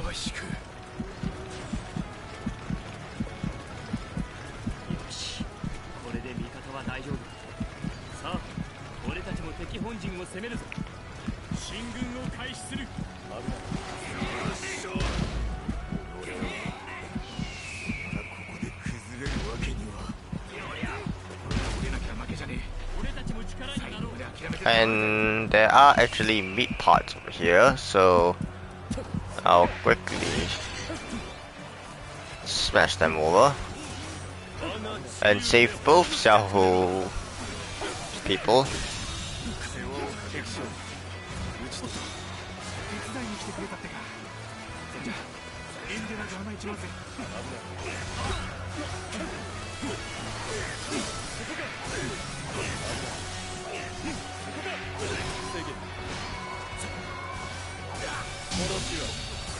And that is a elimination as we now move to the final area.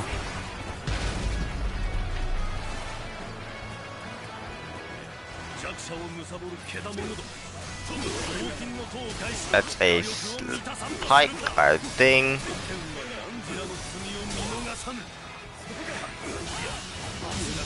And that's a sweep of elimination.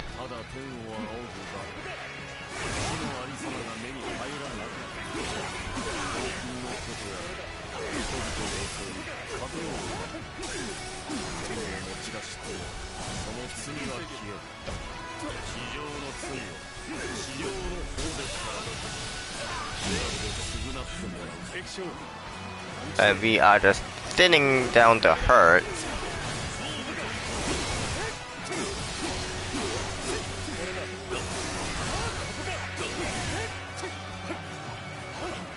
And where is the other guy? I've lost sight of him.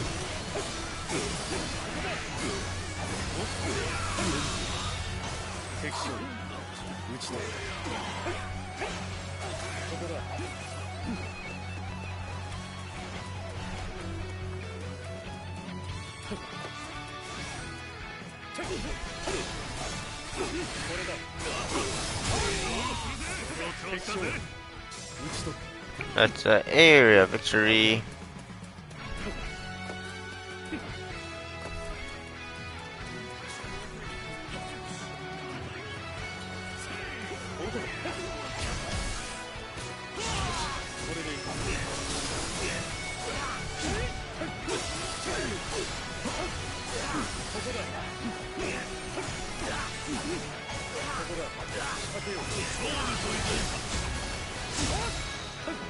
And you shall not be successful. As the final commander, I shall do the infamous slashes on you as you get eliminated.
なあ、なんで俺たちが軍議に呼ばれねえんだ。さっきの戦、一番活躍してたのは俺たちだろ。そうふてくされるな、翼徳。俺たちはあくまで無冠の義勇軍。下手に出しゃばって軍議を引っかき回してはむしろ皆の足手まといになってしまう。そりゃそうかもしれねえけどよ、やっぱり納得いかねえぜ。うん、私もそのものと同意見だね。先の戦、皆が邪術に混乱する中、義勇軍だけが惑わされていなかった。先行第一は間違いない。正しく評価されるよう私から掛け合おう。そうそう殿、ありがとうございます。こたびの戦で俺たちが活躍できたのはこの者が敵の術を見破ったおかげなのです。その旨もどうかお伝えいただきたい。ほう、その仰天の瞳が怪しき術を見破った。地上の混迷をものともせず、縦横無尽に戦場を巡り、そして勝利をもたらす。さながら空ゆく随鳥のごとし、ならばシランとでも呼ぶべきか。良き王の知性に飛ぶ尊き随鳥の鳥、悪しき王を糾弾し太平の世を導く要、すなわち乱と罠なり。猛徳、気取った物言いをまき散らすな。面食らっているぞ。殿は詩人ですからな。だがシラン、お主の姿を思わせる良き響きよ。ああ、俺は気に入ったぞ。いや、兄者が気に入ってどうするんだよ。随分と賑やかなもんよ。今後の活躍も大いに期待しているぞ。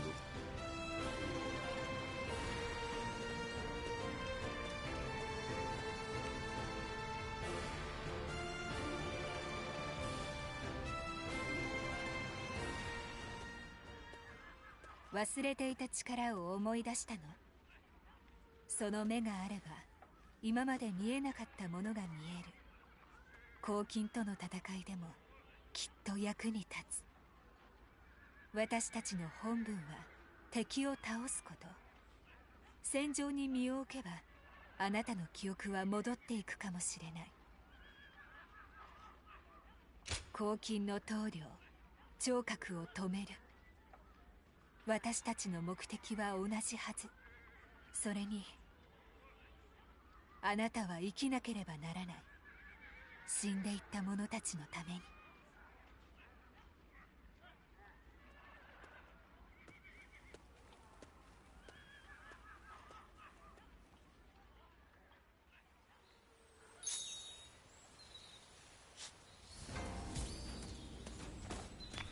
Alright, so now there are new things around.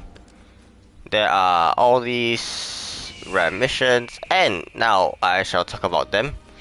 When you use your L2 even on the main battlefield, you will notice the yellow glows. These yellow glows are actually known as old coins. Eventually you will notice that the old coins are very useful. But first, let's just speak to Xiahou Yuan over here.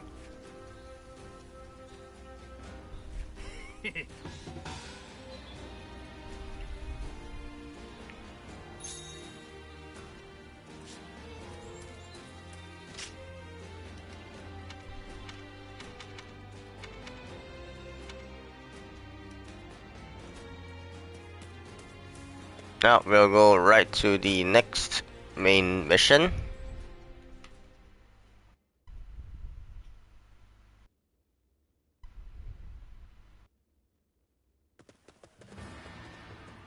Shushun殿、お呼びでしょうか。うん。お前たちに任せたいことがあってな。ここ慶州では先行した兵たちがすでに黄金島を円城に追い詰めておる。お前たち義勇軍にはその先見の者たちと合流し、共に敵を掃討してもらいたいのだ。先見ですか。承知いたしました。必ずやお役に立ってみせましょう。うん。頼りにしているぞ、龍玄徳。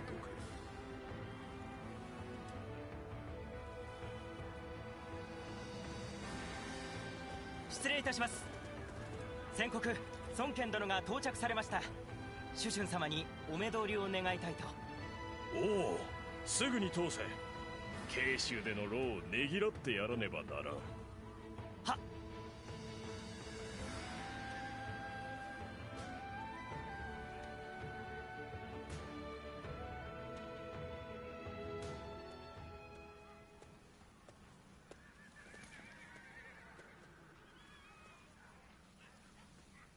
孫文大、お召しにより参上した。よくぞ来てくれた。お前の功績聞き及んでおるぞ。恐れ入る。今後は我が元でその手腕を発揮してもらいたい。共に天にあだなす賊とらを討とうではないか。なるほど。つまりは地下に入る。虫の良い話に聞こえようがな。それだけその力を買っておるということだ。わざわざここに顔を出してそれはできぬとは言わぬであろう。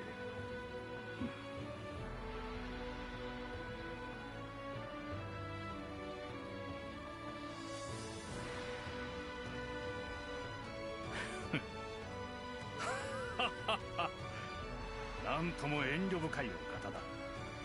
わしに従えとそう一言だけおっしゃればよいもの。主君殿は中老将、俺は一介の献上に過ぎん。あなたの帰化に入ることを渋る理由があると。我が孫家の治癒は官室がためにあり、天下安寧のため存分にお使いになればいい。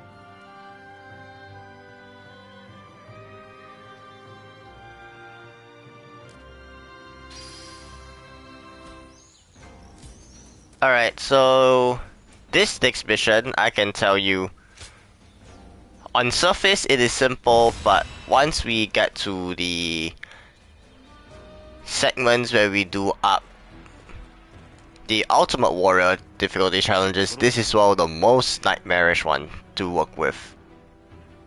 We will get to there when we get to there.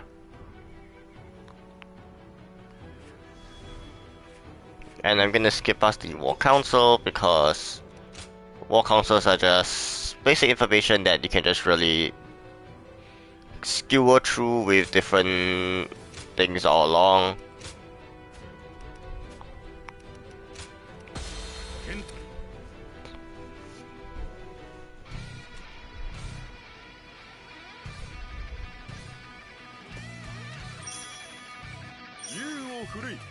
Alright, so this battle introduces to you the new morale bar.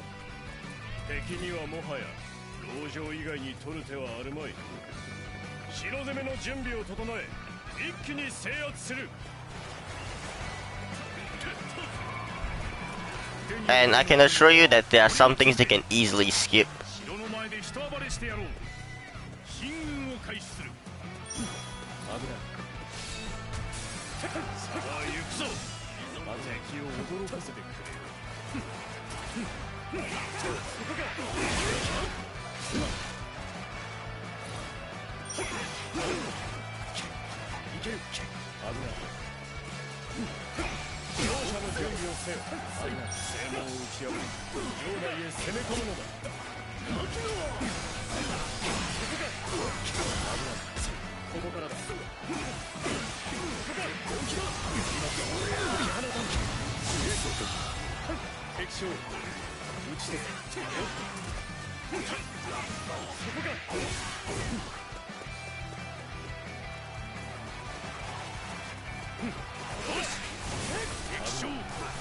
And these archers are actually some of the bane that you will face once you get to realize, like, defending objectives like rams. They are some of the most irritating ones you can ever think of.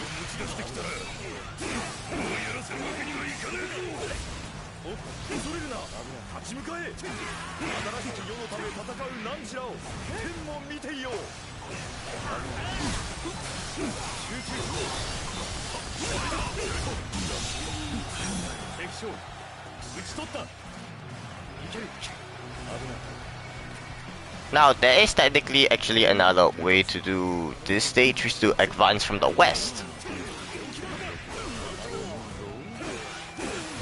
But because I'm going to challenge myself, we're gonna do it from the central.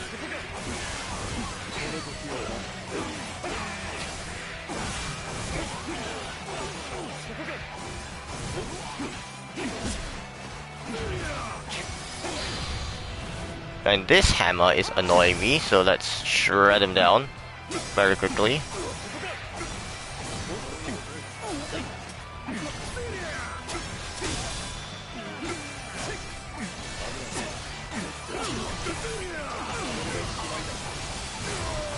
And the other yellow turbo general just gets eliminated in a split second.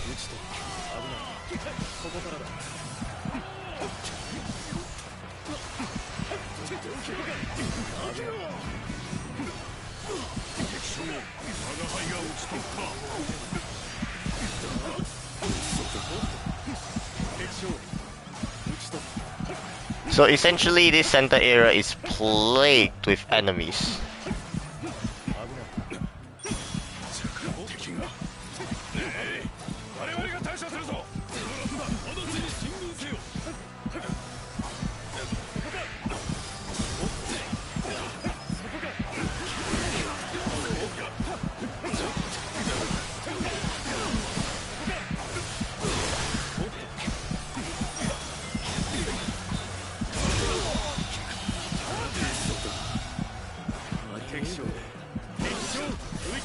And unfortunately, I just got defeated because something just didn't work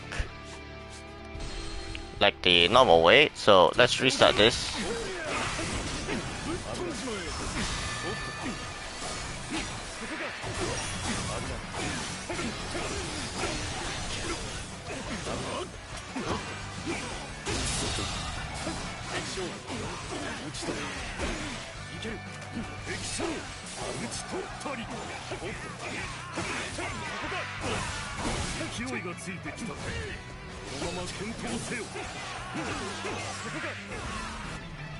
So the ram appearing is one of the hardest things to do.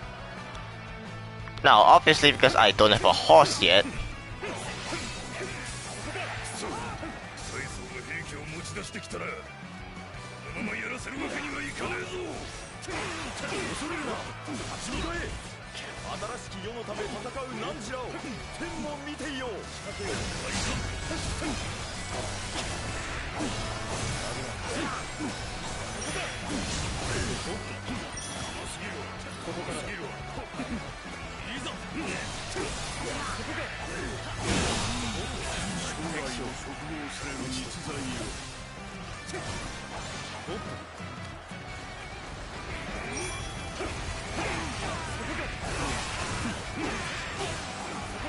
so there's a few things I learned about this thing is that you have to really babysit this thing.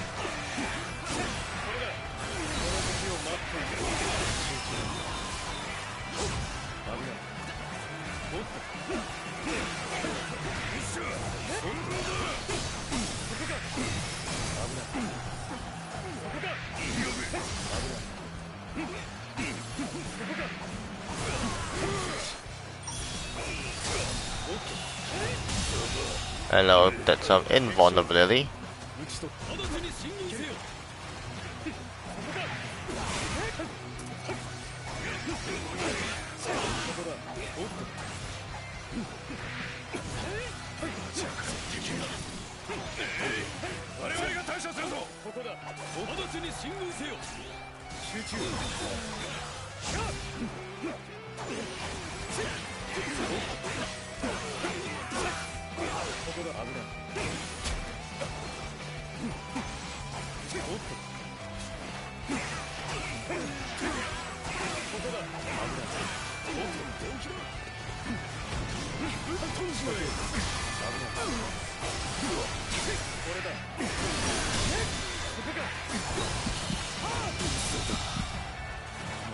And that's when I will get rid of even more enemies to walk around.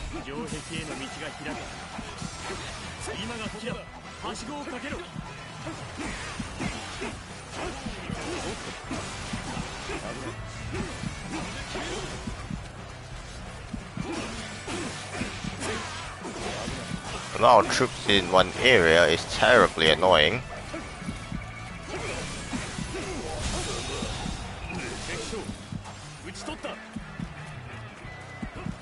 Right, we've gotten a new sense of checkpoint.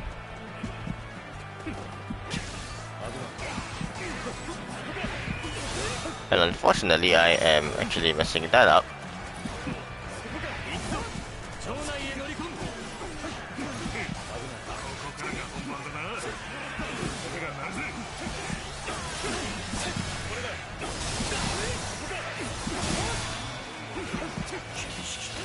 And instant wipe that eliminator out. And we're gonna create an entire Falcon Flurry as we get some points in.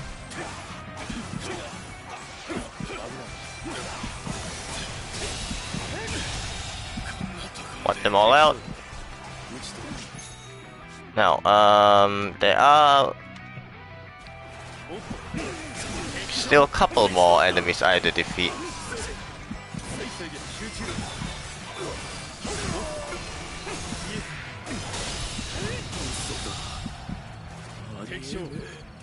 Wipe them out, and we can now finally cover the infamous ram again. Oh my goodness. And I got myself wiped out again.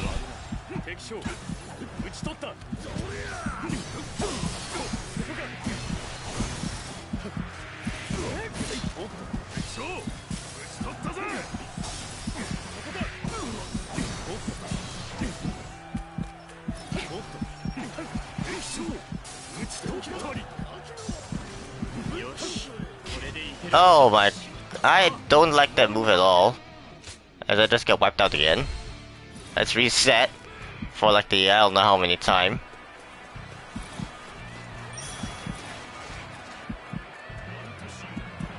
Alright, let's wipe this guy out. As I don't like those archers at all.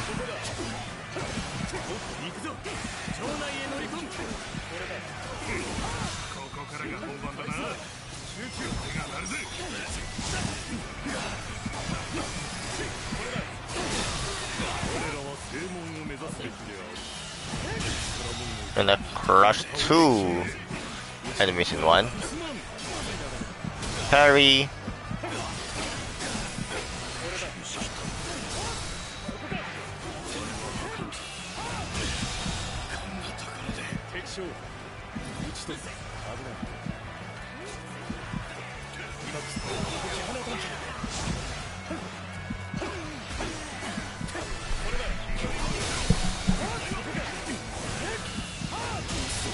Cutting more officers down.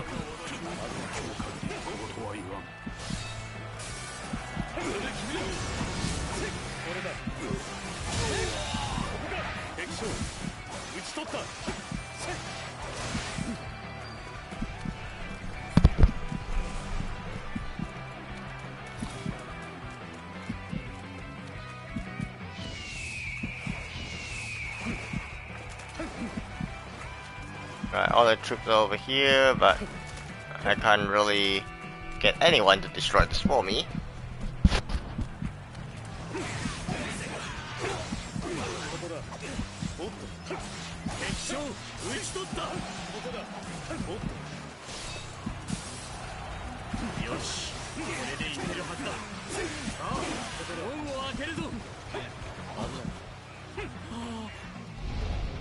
Now, the gates were actually open from the inside instead of being broken, but that's perfectly fine. Now, most of the enemies are just completely weakened, and the ram is officially useless.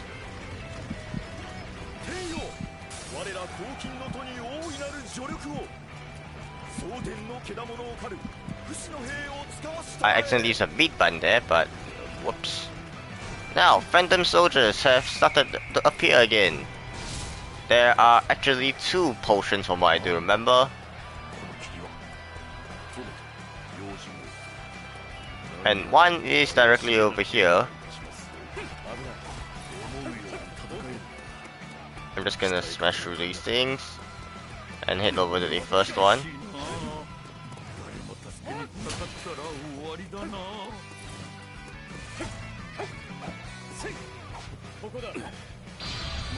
I pressed the wrong button again, but then I'll just get rid of that major guy. And he just respawns, so absolutely worthless for me to use one.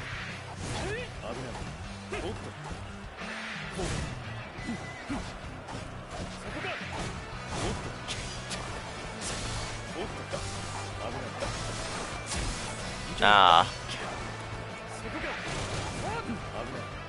There we go. I'm just gonna spend some time over here as I want to...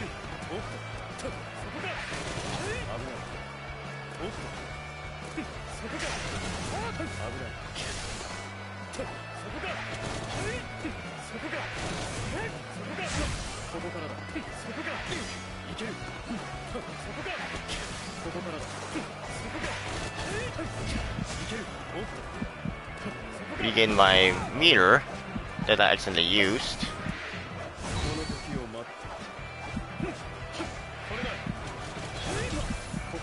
Thank you for sending me forward.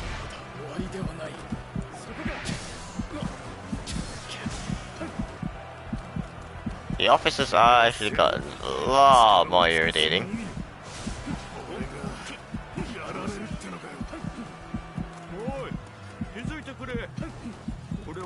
So save this little Zhang Chao there.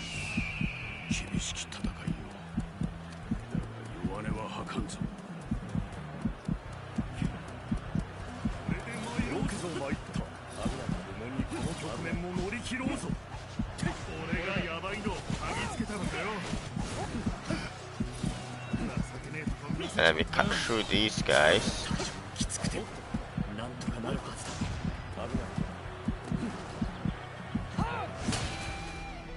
Now, that means all the phantoms just got eliminated because both instances has been shut down.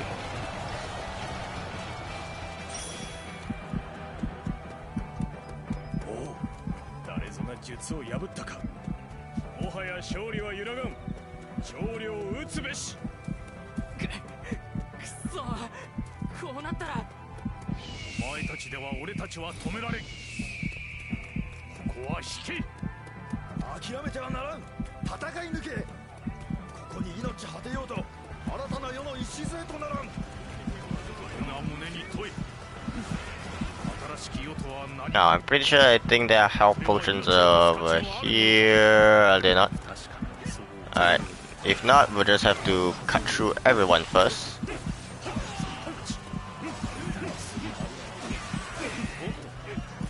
Which is definitely a possible set.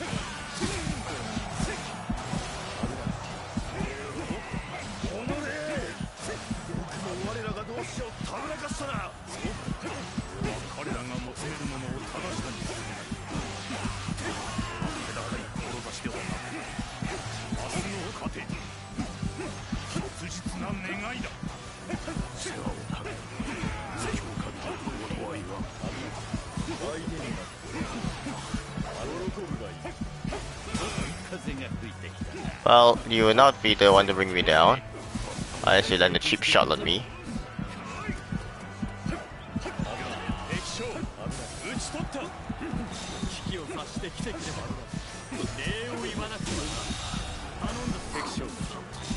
Thank you for even more weapons.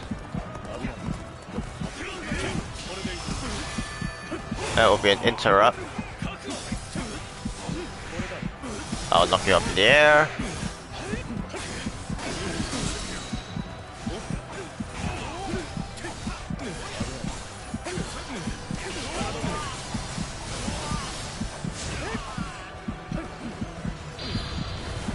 And I'll even use a class Obuso on you.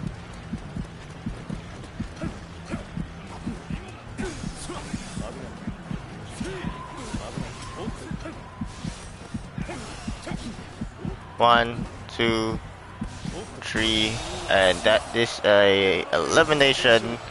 No third death this run.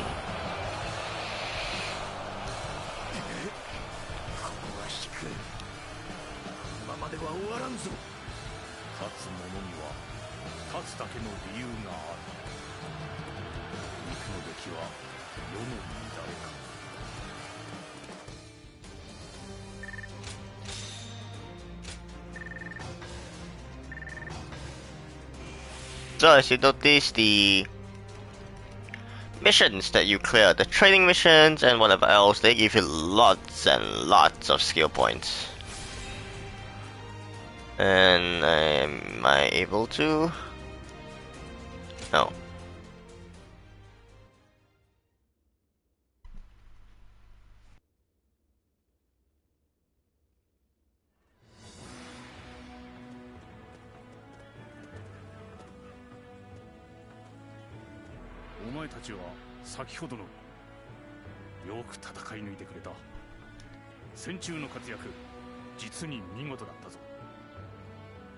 いえ、孫権殿のお力あってのことです。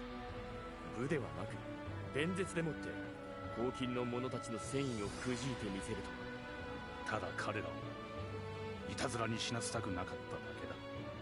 黄金にも黄金なりの大義がある。命を賭して世を変えんとする思いもわかる。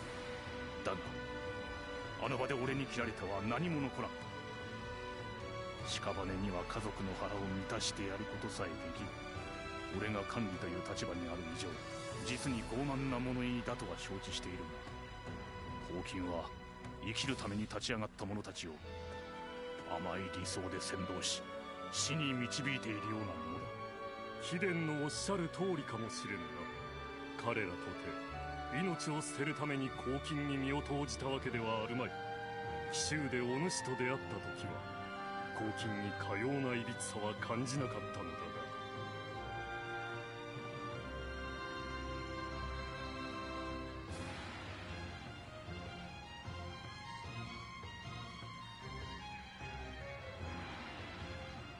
そうだな。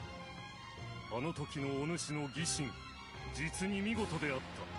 奇襲、もしや昨年の騒ぎのことか。二人の異常婦が管理の紙幣を追い払ったとか。貴殿の耳に入れるべき話ではなかった。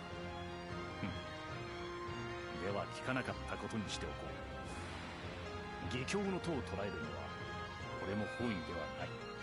冷静に見えて熱いところもあるようだ。俺はお前たちのようなものが嫌いではないぞ。悪利の戦王は官室の力が弱まっている兆し。我らが盛り立てていかねばならぬ。機があれば再び共に戦うこともあるだろう。その時にはまたよろしく頼む。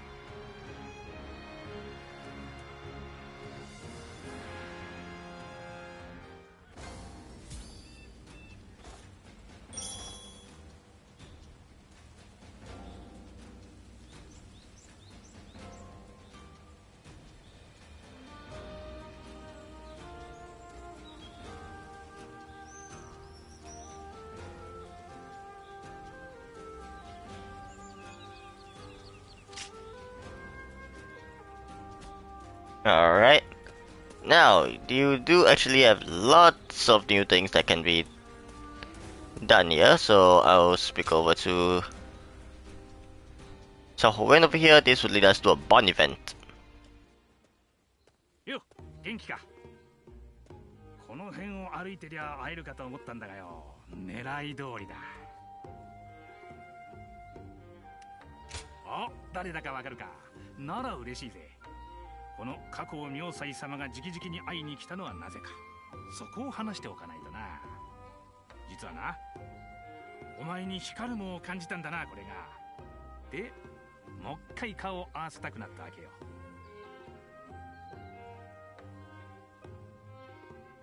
とぼけるなよ、設定。戦場での活躍からしてお前には可能性を感じるぜ。殿もトンニーもえらく気に入ってた。まあ顔に出るたちじゃないけどな。俺には分かる。あの二人に見込まれるってことは本物だ。どんなやつか俺としても興味津々なわけよ。とまあそんなわけでこれからもよろしく頼むぜ。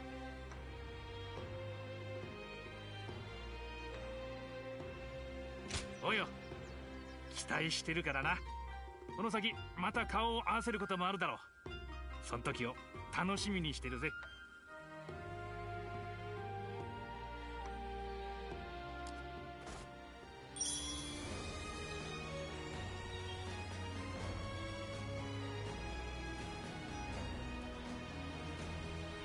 Alright, so that bond event basically gave us a few old coins.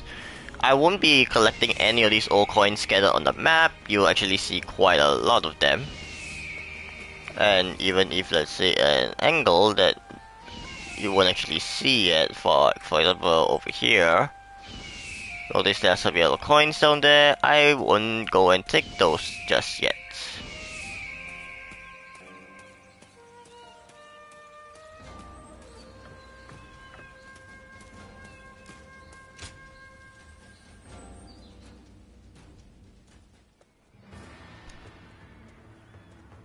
Oh, お前は確か義勇軍の何と言ったか、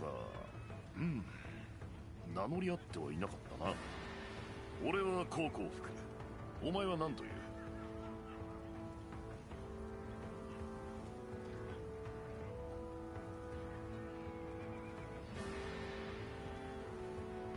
そうだったな。言われてみれば聞いたことがある。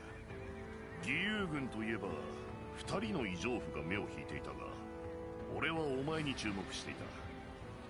敵が妙な術を使ってきても、お前は自ら状況を判断し解決に向け動いただろう。単なる腕自慢ではない、妙な肝の座り方をした奴がいるものだと思っていた。してお前は一体何者なのだ？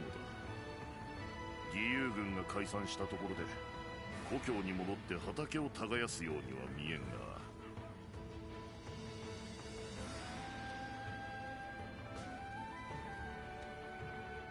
ならば戦って糧を得るのに慣れているということか。戦場ではどんなに優秀な人間が綿密に策を立てても何が起こるかわからない。だがそんな中、お前を戦に加えることで様々な状況への対応が可能になる。目的のために何が最善か、何を捨てるか、それを己で考えられるであろうお前は貴重な存在だ。今後これはという戦の前にはお前に声をかけるとしよう。その時はよろしく頼む。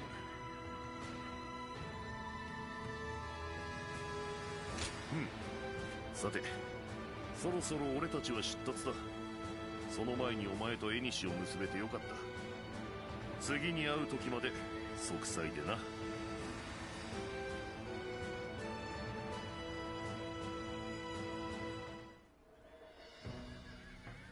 奇襲ですか。うん。候補数は曹操を伴って長保追撃に赴いた。我々も孫権らを率いて長領を追うつもりだ。双方を下すのにそう長くはかかるまい。そして敗れた者ども一つところに集って体制を整えようとするはず。なるほど。それこそが黄金の本拠たる奇襲というわけですね。うん。すでに奇襲には露食殿が入り指揮を取られている。お前たちにはその援護を頼みたい。なんと露食殿が。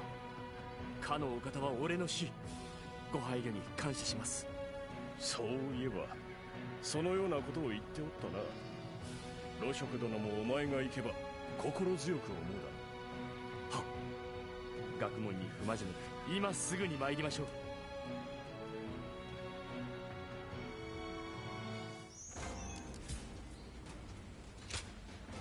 いいか。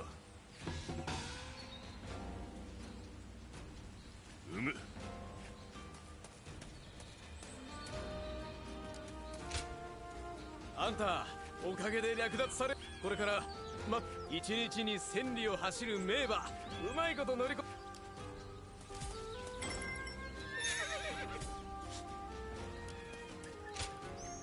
一日にうまいこと乗りこ。 Alright, so we have obtained our essentially first horse. This will actually kind of speed up how we move around. And we're gonna head over to another inn as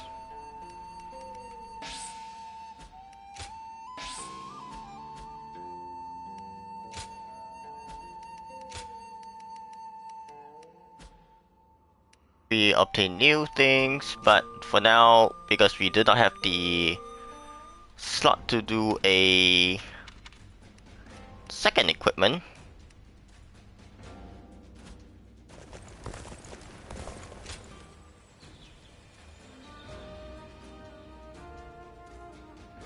we are stuck with only one. お客さんすみません。混み合ってるんで相席してもらってもいいですか。ありがとうございます。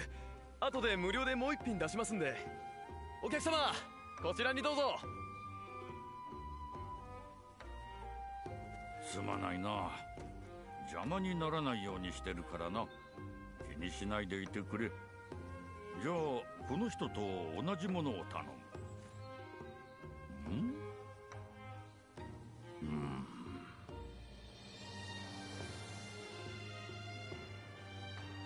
俺はお前に見覚えがあるんだが、そっちはないだろうなと。俺は韓義公、孫権殿に仕えてる。義勇軍のお前と一緒に戦ったんだが覚えてるか。いや、また返事しないでくれ。覚えてると気を使われても忘れたと言われてもきつい。さっきは邪魔しないと言ったが、もしよければ少し相手になってほしいぞ。お前も俺のことを帝府殿と郊外となんかもう一人って認識なのか。普段は存在感のある仲間に囲まれてどうにも目立てないからな。こんな風に1対1で売り込む機会はめったにない。なおさらしっかりと相手の脳裏に刻み込んでってさっきの注文からだいぶ経つのになかなか来ないぞ。悲しいこと言うな。でもその可能性は大いにある。みんな悪気があって忘れるわけじゃないんだ。それ忙しいからな。けど俺が戦場で命がけで戦ってることすら誰の記憶にも残ってないのはちょっと寂しいぞ。殿なんかはそれも才能なんて言うが、そんな雑な慰められ方あるか？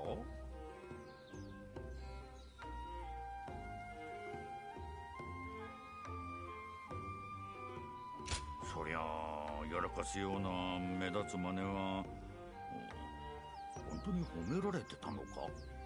ありがとな。なんか俺はこのままでいい気がしてきたぞ。今日のことはお前が忘れても俺はずっと覚えてるからな。今度会った時は挨拶くらいしてくれよ。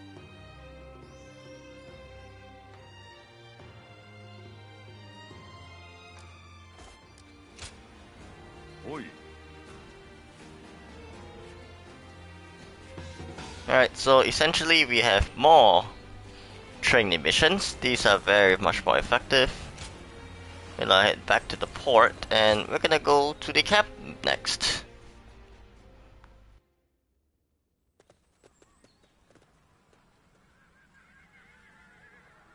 露食はおらぬ。何故？捕らえられおった。宦官に金を渡さなかったゆえにな。なんと？己が信念のため言われなき罪で裁かれるとは実に愚かよ。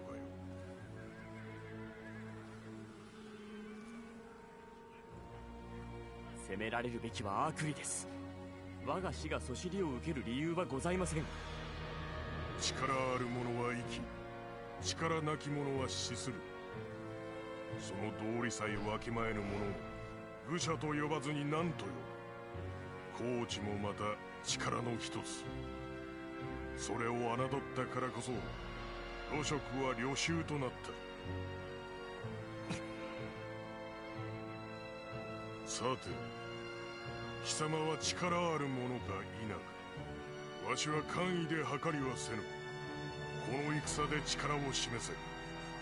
さすれば名誉を得られることもあろう。示せなければその時はただ戦場にむくろをさらすのみよ。貴様らもこのわしもな。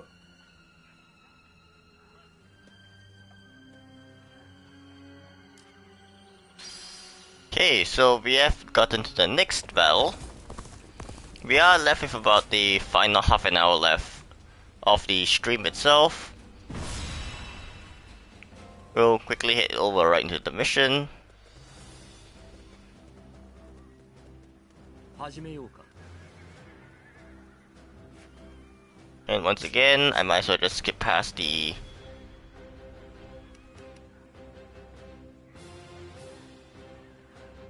mission. So normally I will go crazy and go directly right to the commander, but obviously in this state I'm not good enough yet. So actually, while we see people headed to the east side, we will actually head to the west. So we'll crush the enemy forces to the west. 大田区軍は正面から攻め込むつもりだ。ならば俺たちは敵の足場を崩し援護しよう。進軍を開始する。あの拠点を攻める者がいた。悪くない。礼を送ってやれ。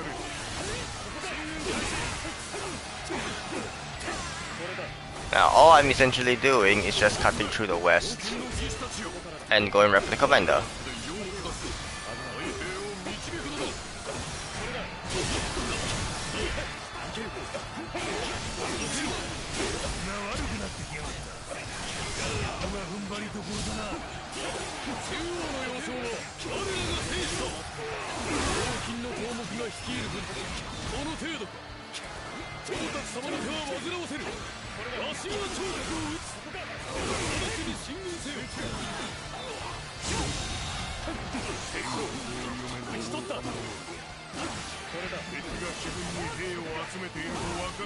So until I defeat Il Ding Mao,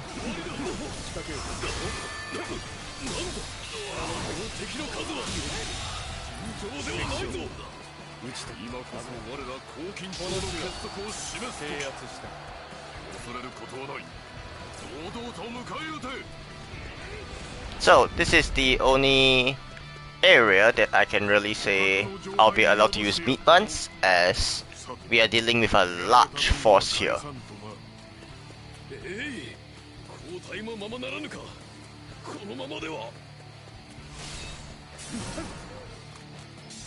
Now we're cutting through more over to the west. I'm not even gonna try to save the people in the east or the central.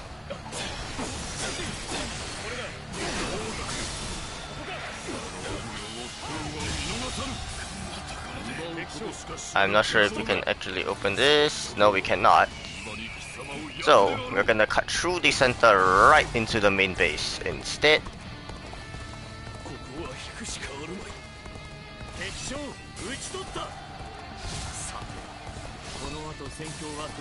But first, I will cut through some of these guys so that we get some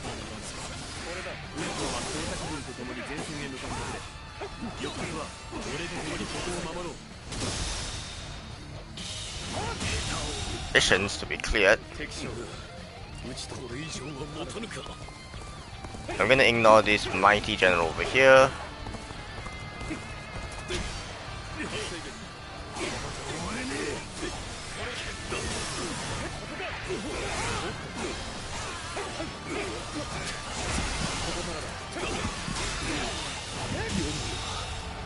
Alright.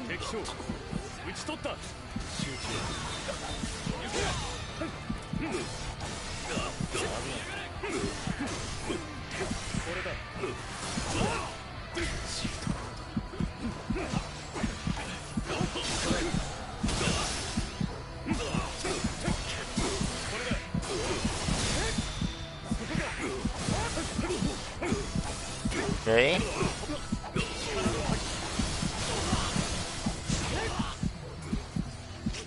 Now that we kind of stabilize ourselves, I'm gonna switch back to the spear, as handling the large force I might not be able to do it with the sword just yet. And this as well is the one few times that I will use the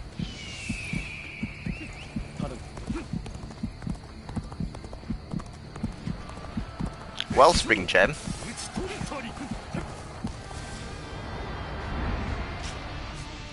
I'll skip past the entire cutscene.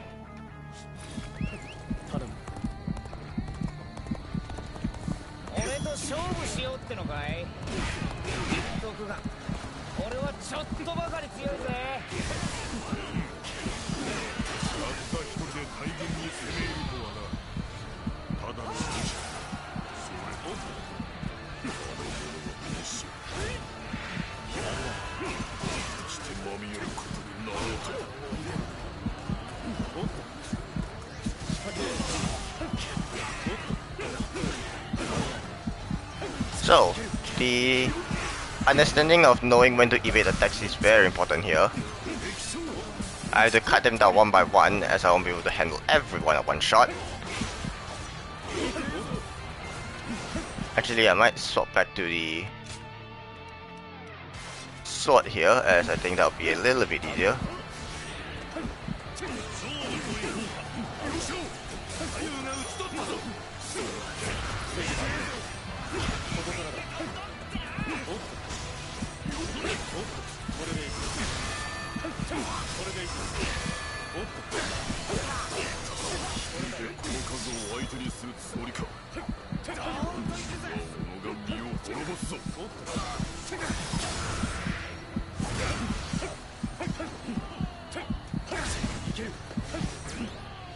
Alright, let's leave it all in a bit.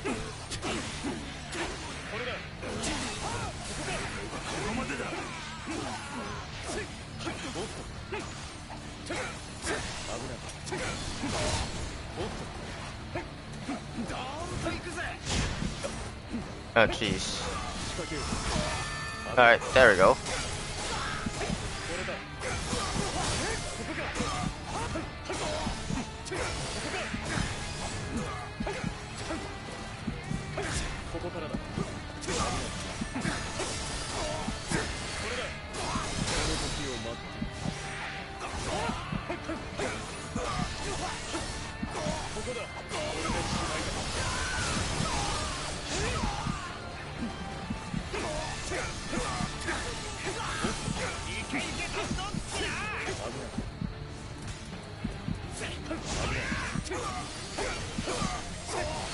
Fighting through some of these is not easy to work around, but... Oh. Naughty is going back.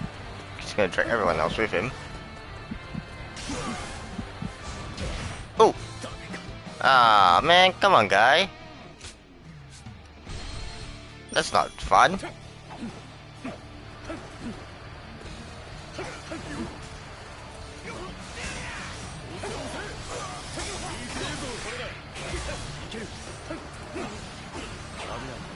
I'll need to slowly drag them out. Actually, before I do that, let's actually head over to the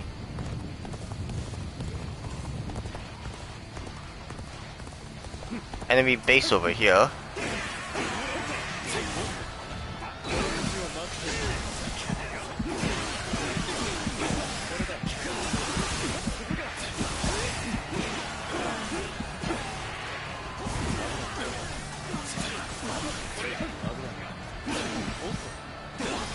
As we will break through this formation.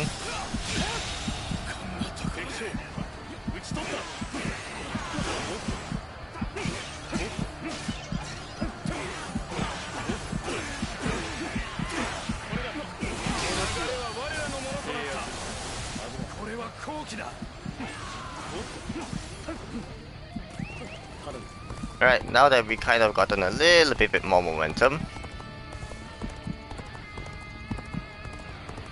we'll kind of have to really break through one by one.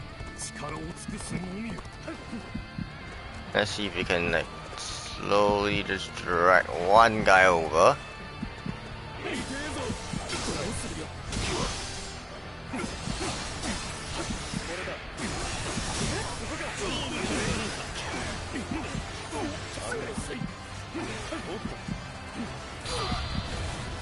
And let's use a Fuso attack, cracking everything in our way.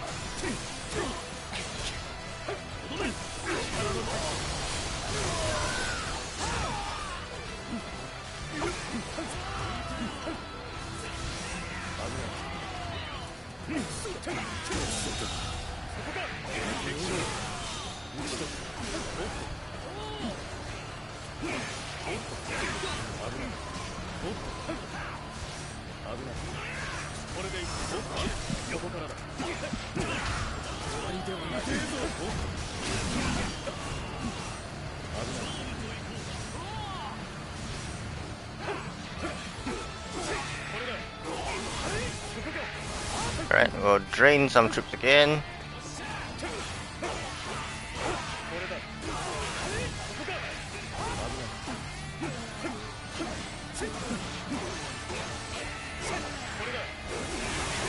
Obviously, whatever I'm doing like right now is not recommended at all.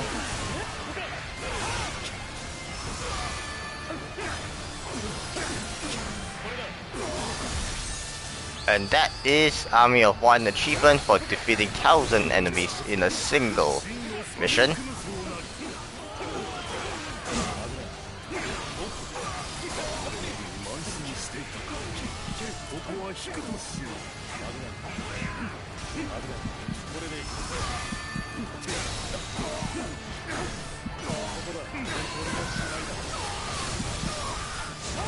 And all these assault attacks are actually dealing a lot of damage to them. Once again, we'll use a boost attack while healing ourselves so that we don't actually get eliminated here. And we unlock a new weapon type in the gauntlets.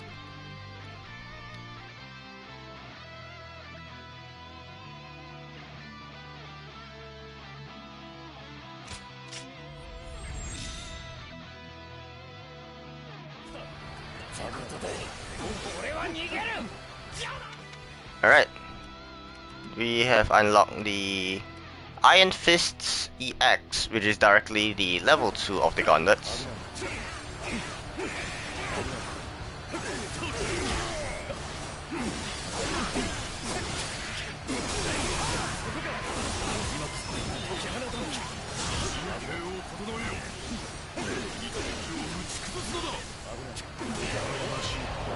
Unfortunately, we have a full infantry charge up my behind.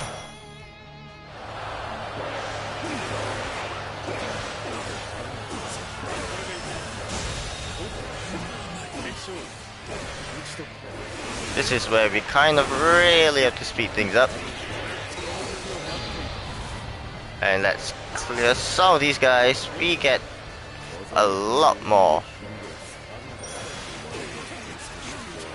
I will actually once I beat some things up.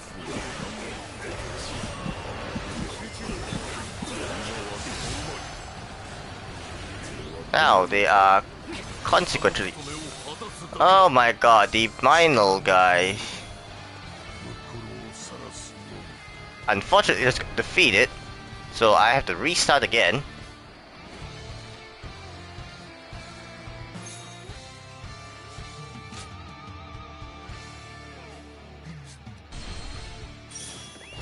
Alright, scratch that. Let's see if we can go back and save him in time. Unfortunately not, we might need to descend quite a bit backwards. Alright, so we will descend quite a far bit back. Unfortunately, as we need to clear up some of those guys. We have lost some of the weapons in this scenario, but it's better than my good old commander just dying over and over again without me getting enough time to rescue him. So I'm gonna skip past everyone this time, walk backwards. I'm gonna beat them down just a little bit.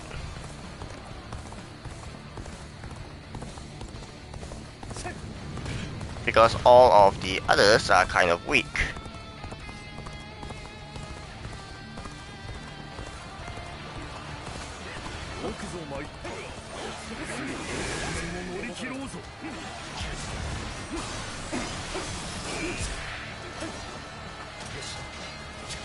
Of course, we have a throwing knife.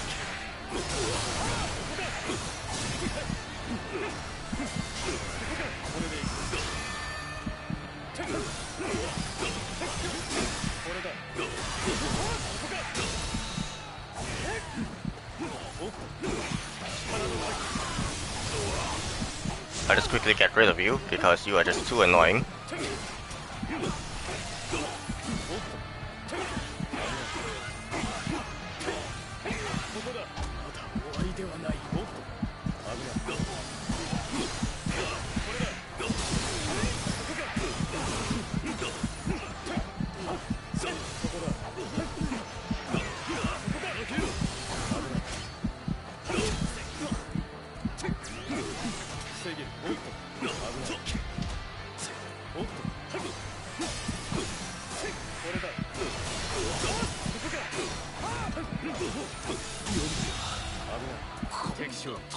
Drop your knives and get out of my way.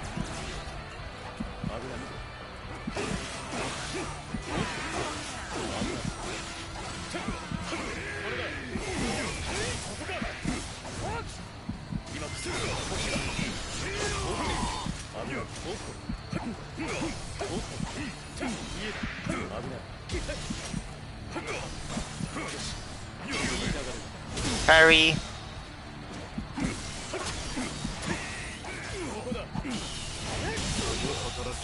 I will cut you down instead for causing me so much trouble.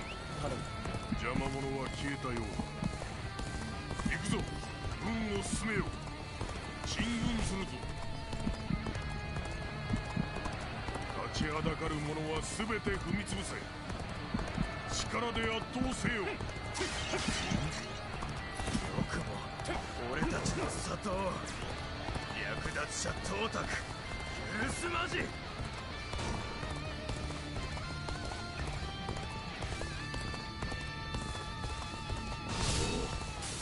立ってくれたか。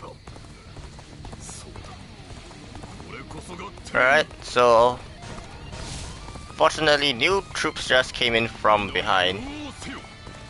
弱者を貪るけだものどもに天罰を下すのだ。弱き者が強き者の糧となるのは当然の。貴様らを駆逐し、それを証明してやる。 And I shall eliminate everyone. よし、ペネド切ってやつだな。伊達天シューソ飛ばせ。 I shall get rid of all these troops so that we don't get completely outflanked.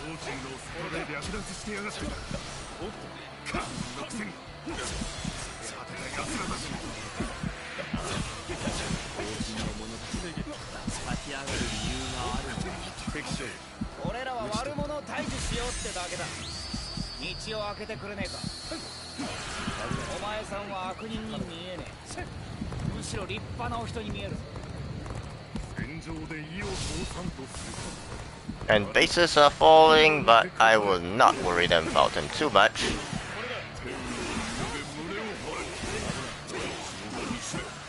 I'll just clear out our back end a little.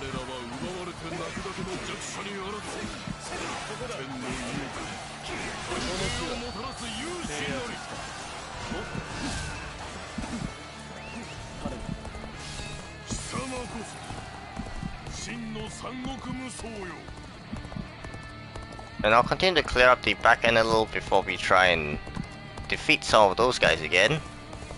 Thinning out the herd and giving us some lifeline. I don't know where is C right now.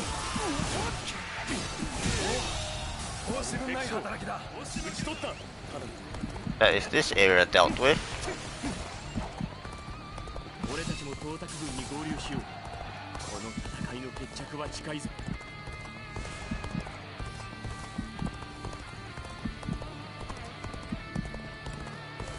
And there are actually some meat buns over here, so let's heal up. So I will be ending it off after we clear up this mission, considering the number of failures I have.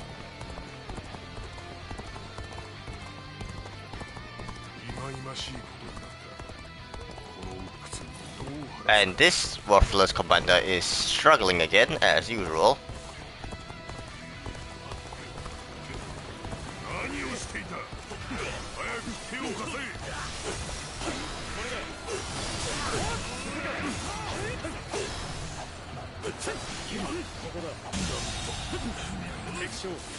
I try to eliminate you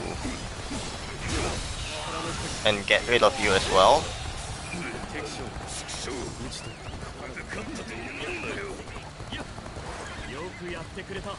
Whoa!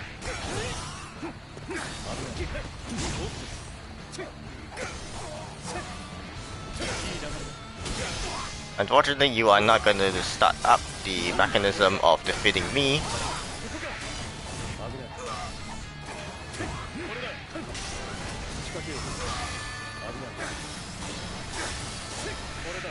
Let's knock you up in the air.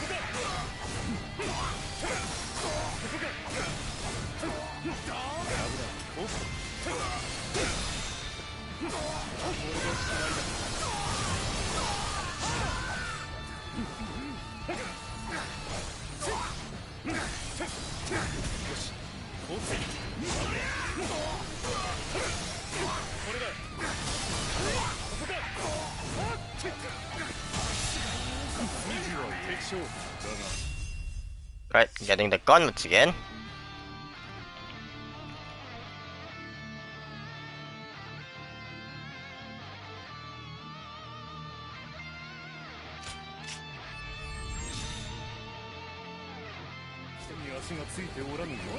We're gonna go right back into the base and claim it again.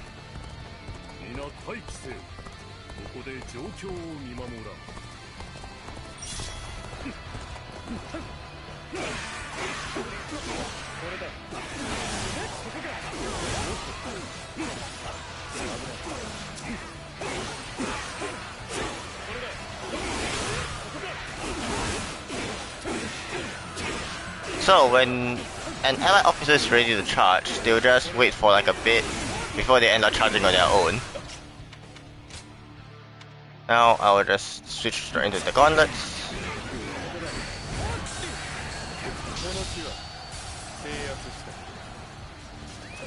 And we will use the gauntlets for this last charge.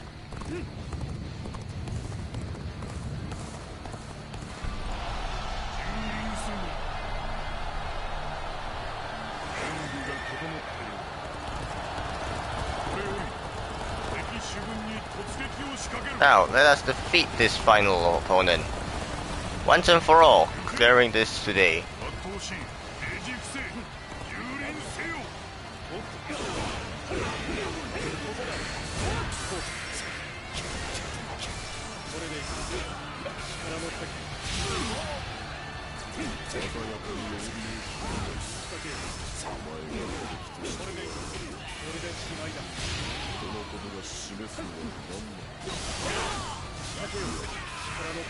And break through all of them in one go.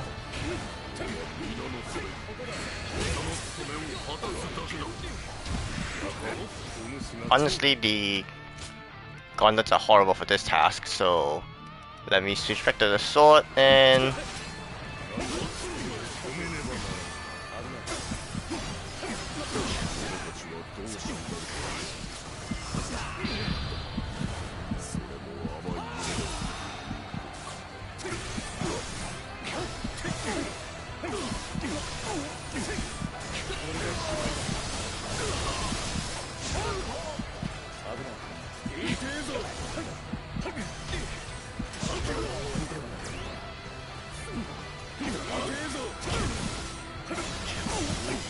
staggering both of them. One of them will go down.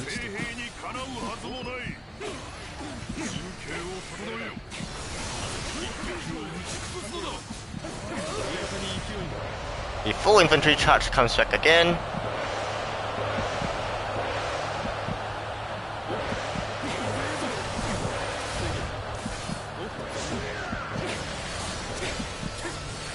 I'll knock him up, and Gao Sheng eliminated.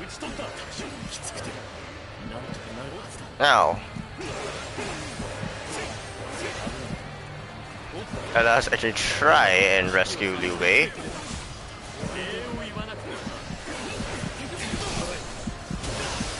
Parry.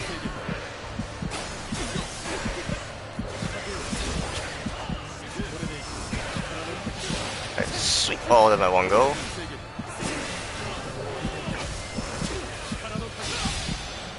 Now, I'll crush these guys again.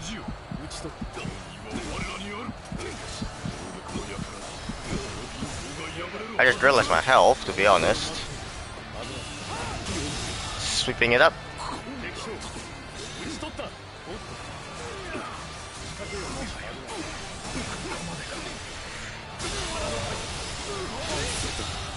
That's more people eliminated.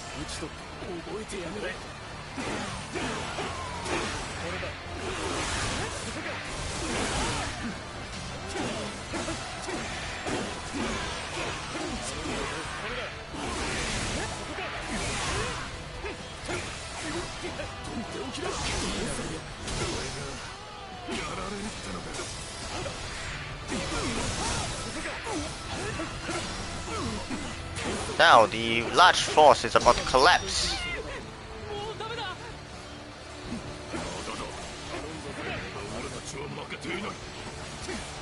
When the large force collapses, their entire defense is very weak. Save for the overall commander. Whoa!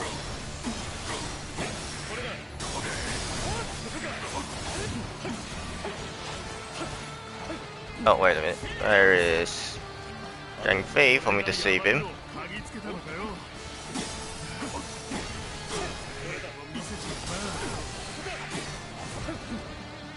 And instead of directly reducing Zhang Jiao to half-life, as you should notice,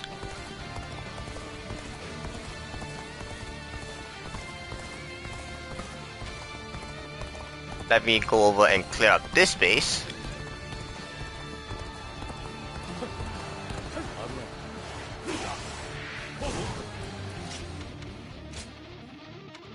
With the Iron Fist.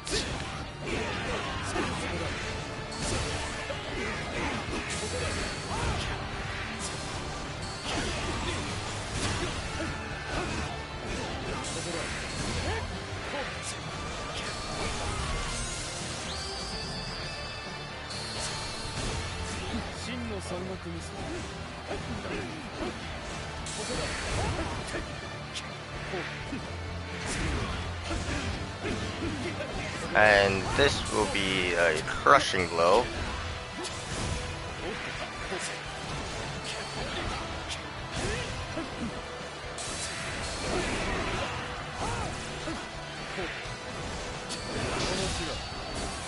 As we clear up this base now. The map is basically white now.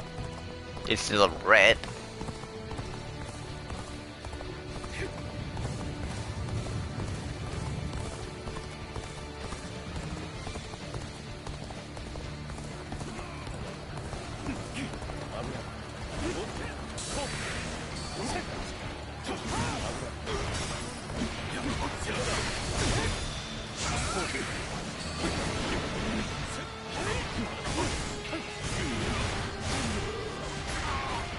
And that's a gauntlet spin, and there we go.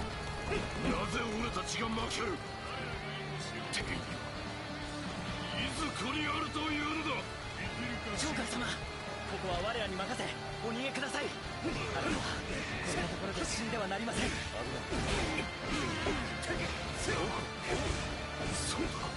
More troops appeared, so I'm just gonna quickly burst them down as much as we can.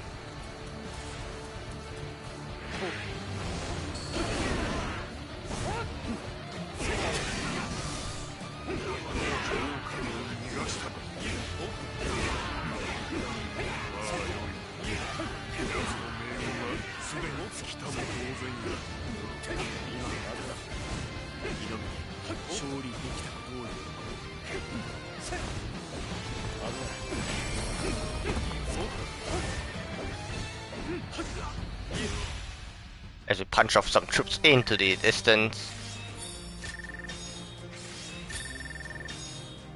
Right, we unlock quite a bit of skill points. And we unlock the new skill rank as well. Horses can be leveled up, and we have a lot of things actually upgraded.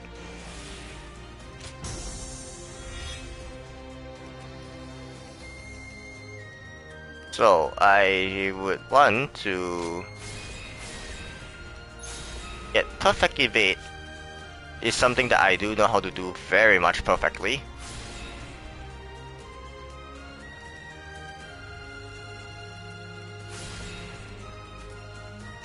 And that is all that we can learn right now.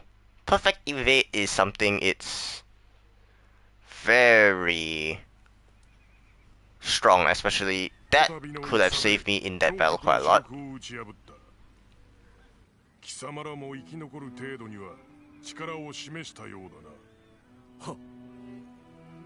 情報も長領も各地で配送を重ねているらしい。黄金の命運も尽きつつある。さて、戯れに一つ問うてみよ。聴覚に足りなかったものは何だ。何故奴は天に見放され転げ落ちようとしている。 当たらずといえども遠からずといったところか。聴覚には力がなかったのだ。己が両腕で天を動かすほどの力がな。どれだけ理想を並べ立てようとも力を示し勝利せねば何もなすことはできぬ。祭りごとも戦も同じ。弱き者から落ちぶれる。落ちぶれた者の行く先は破滅のみ。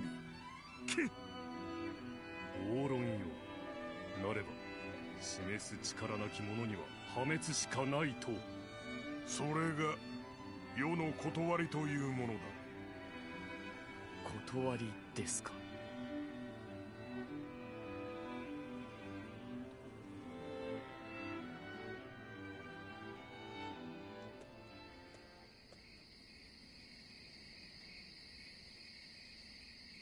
それはこうね。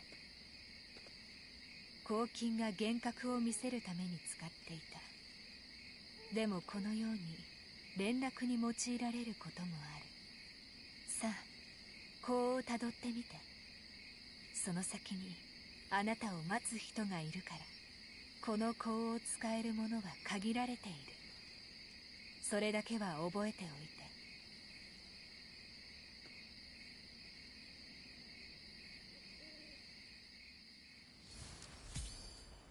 Alright, so instead of following the incense, this will actually where I ended off. It's been 3 hours of gameplay today already. So I don't know when's the next time I'll do this game again, because I do have some like mixed schedule here and there. I do see my upcoming schedule for the next few days. But hopefully to those who kind of want to watch this back on replay, you'll see me struggle quite a bit due to the fact that this is an entire brand new game, but nothing much else to say for now. Then that I did unlock one of the best skills that I've done in a bit, so hopefully I'll see you all next time. The next stream that I will be doing should be in regards to some Fall Guys.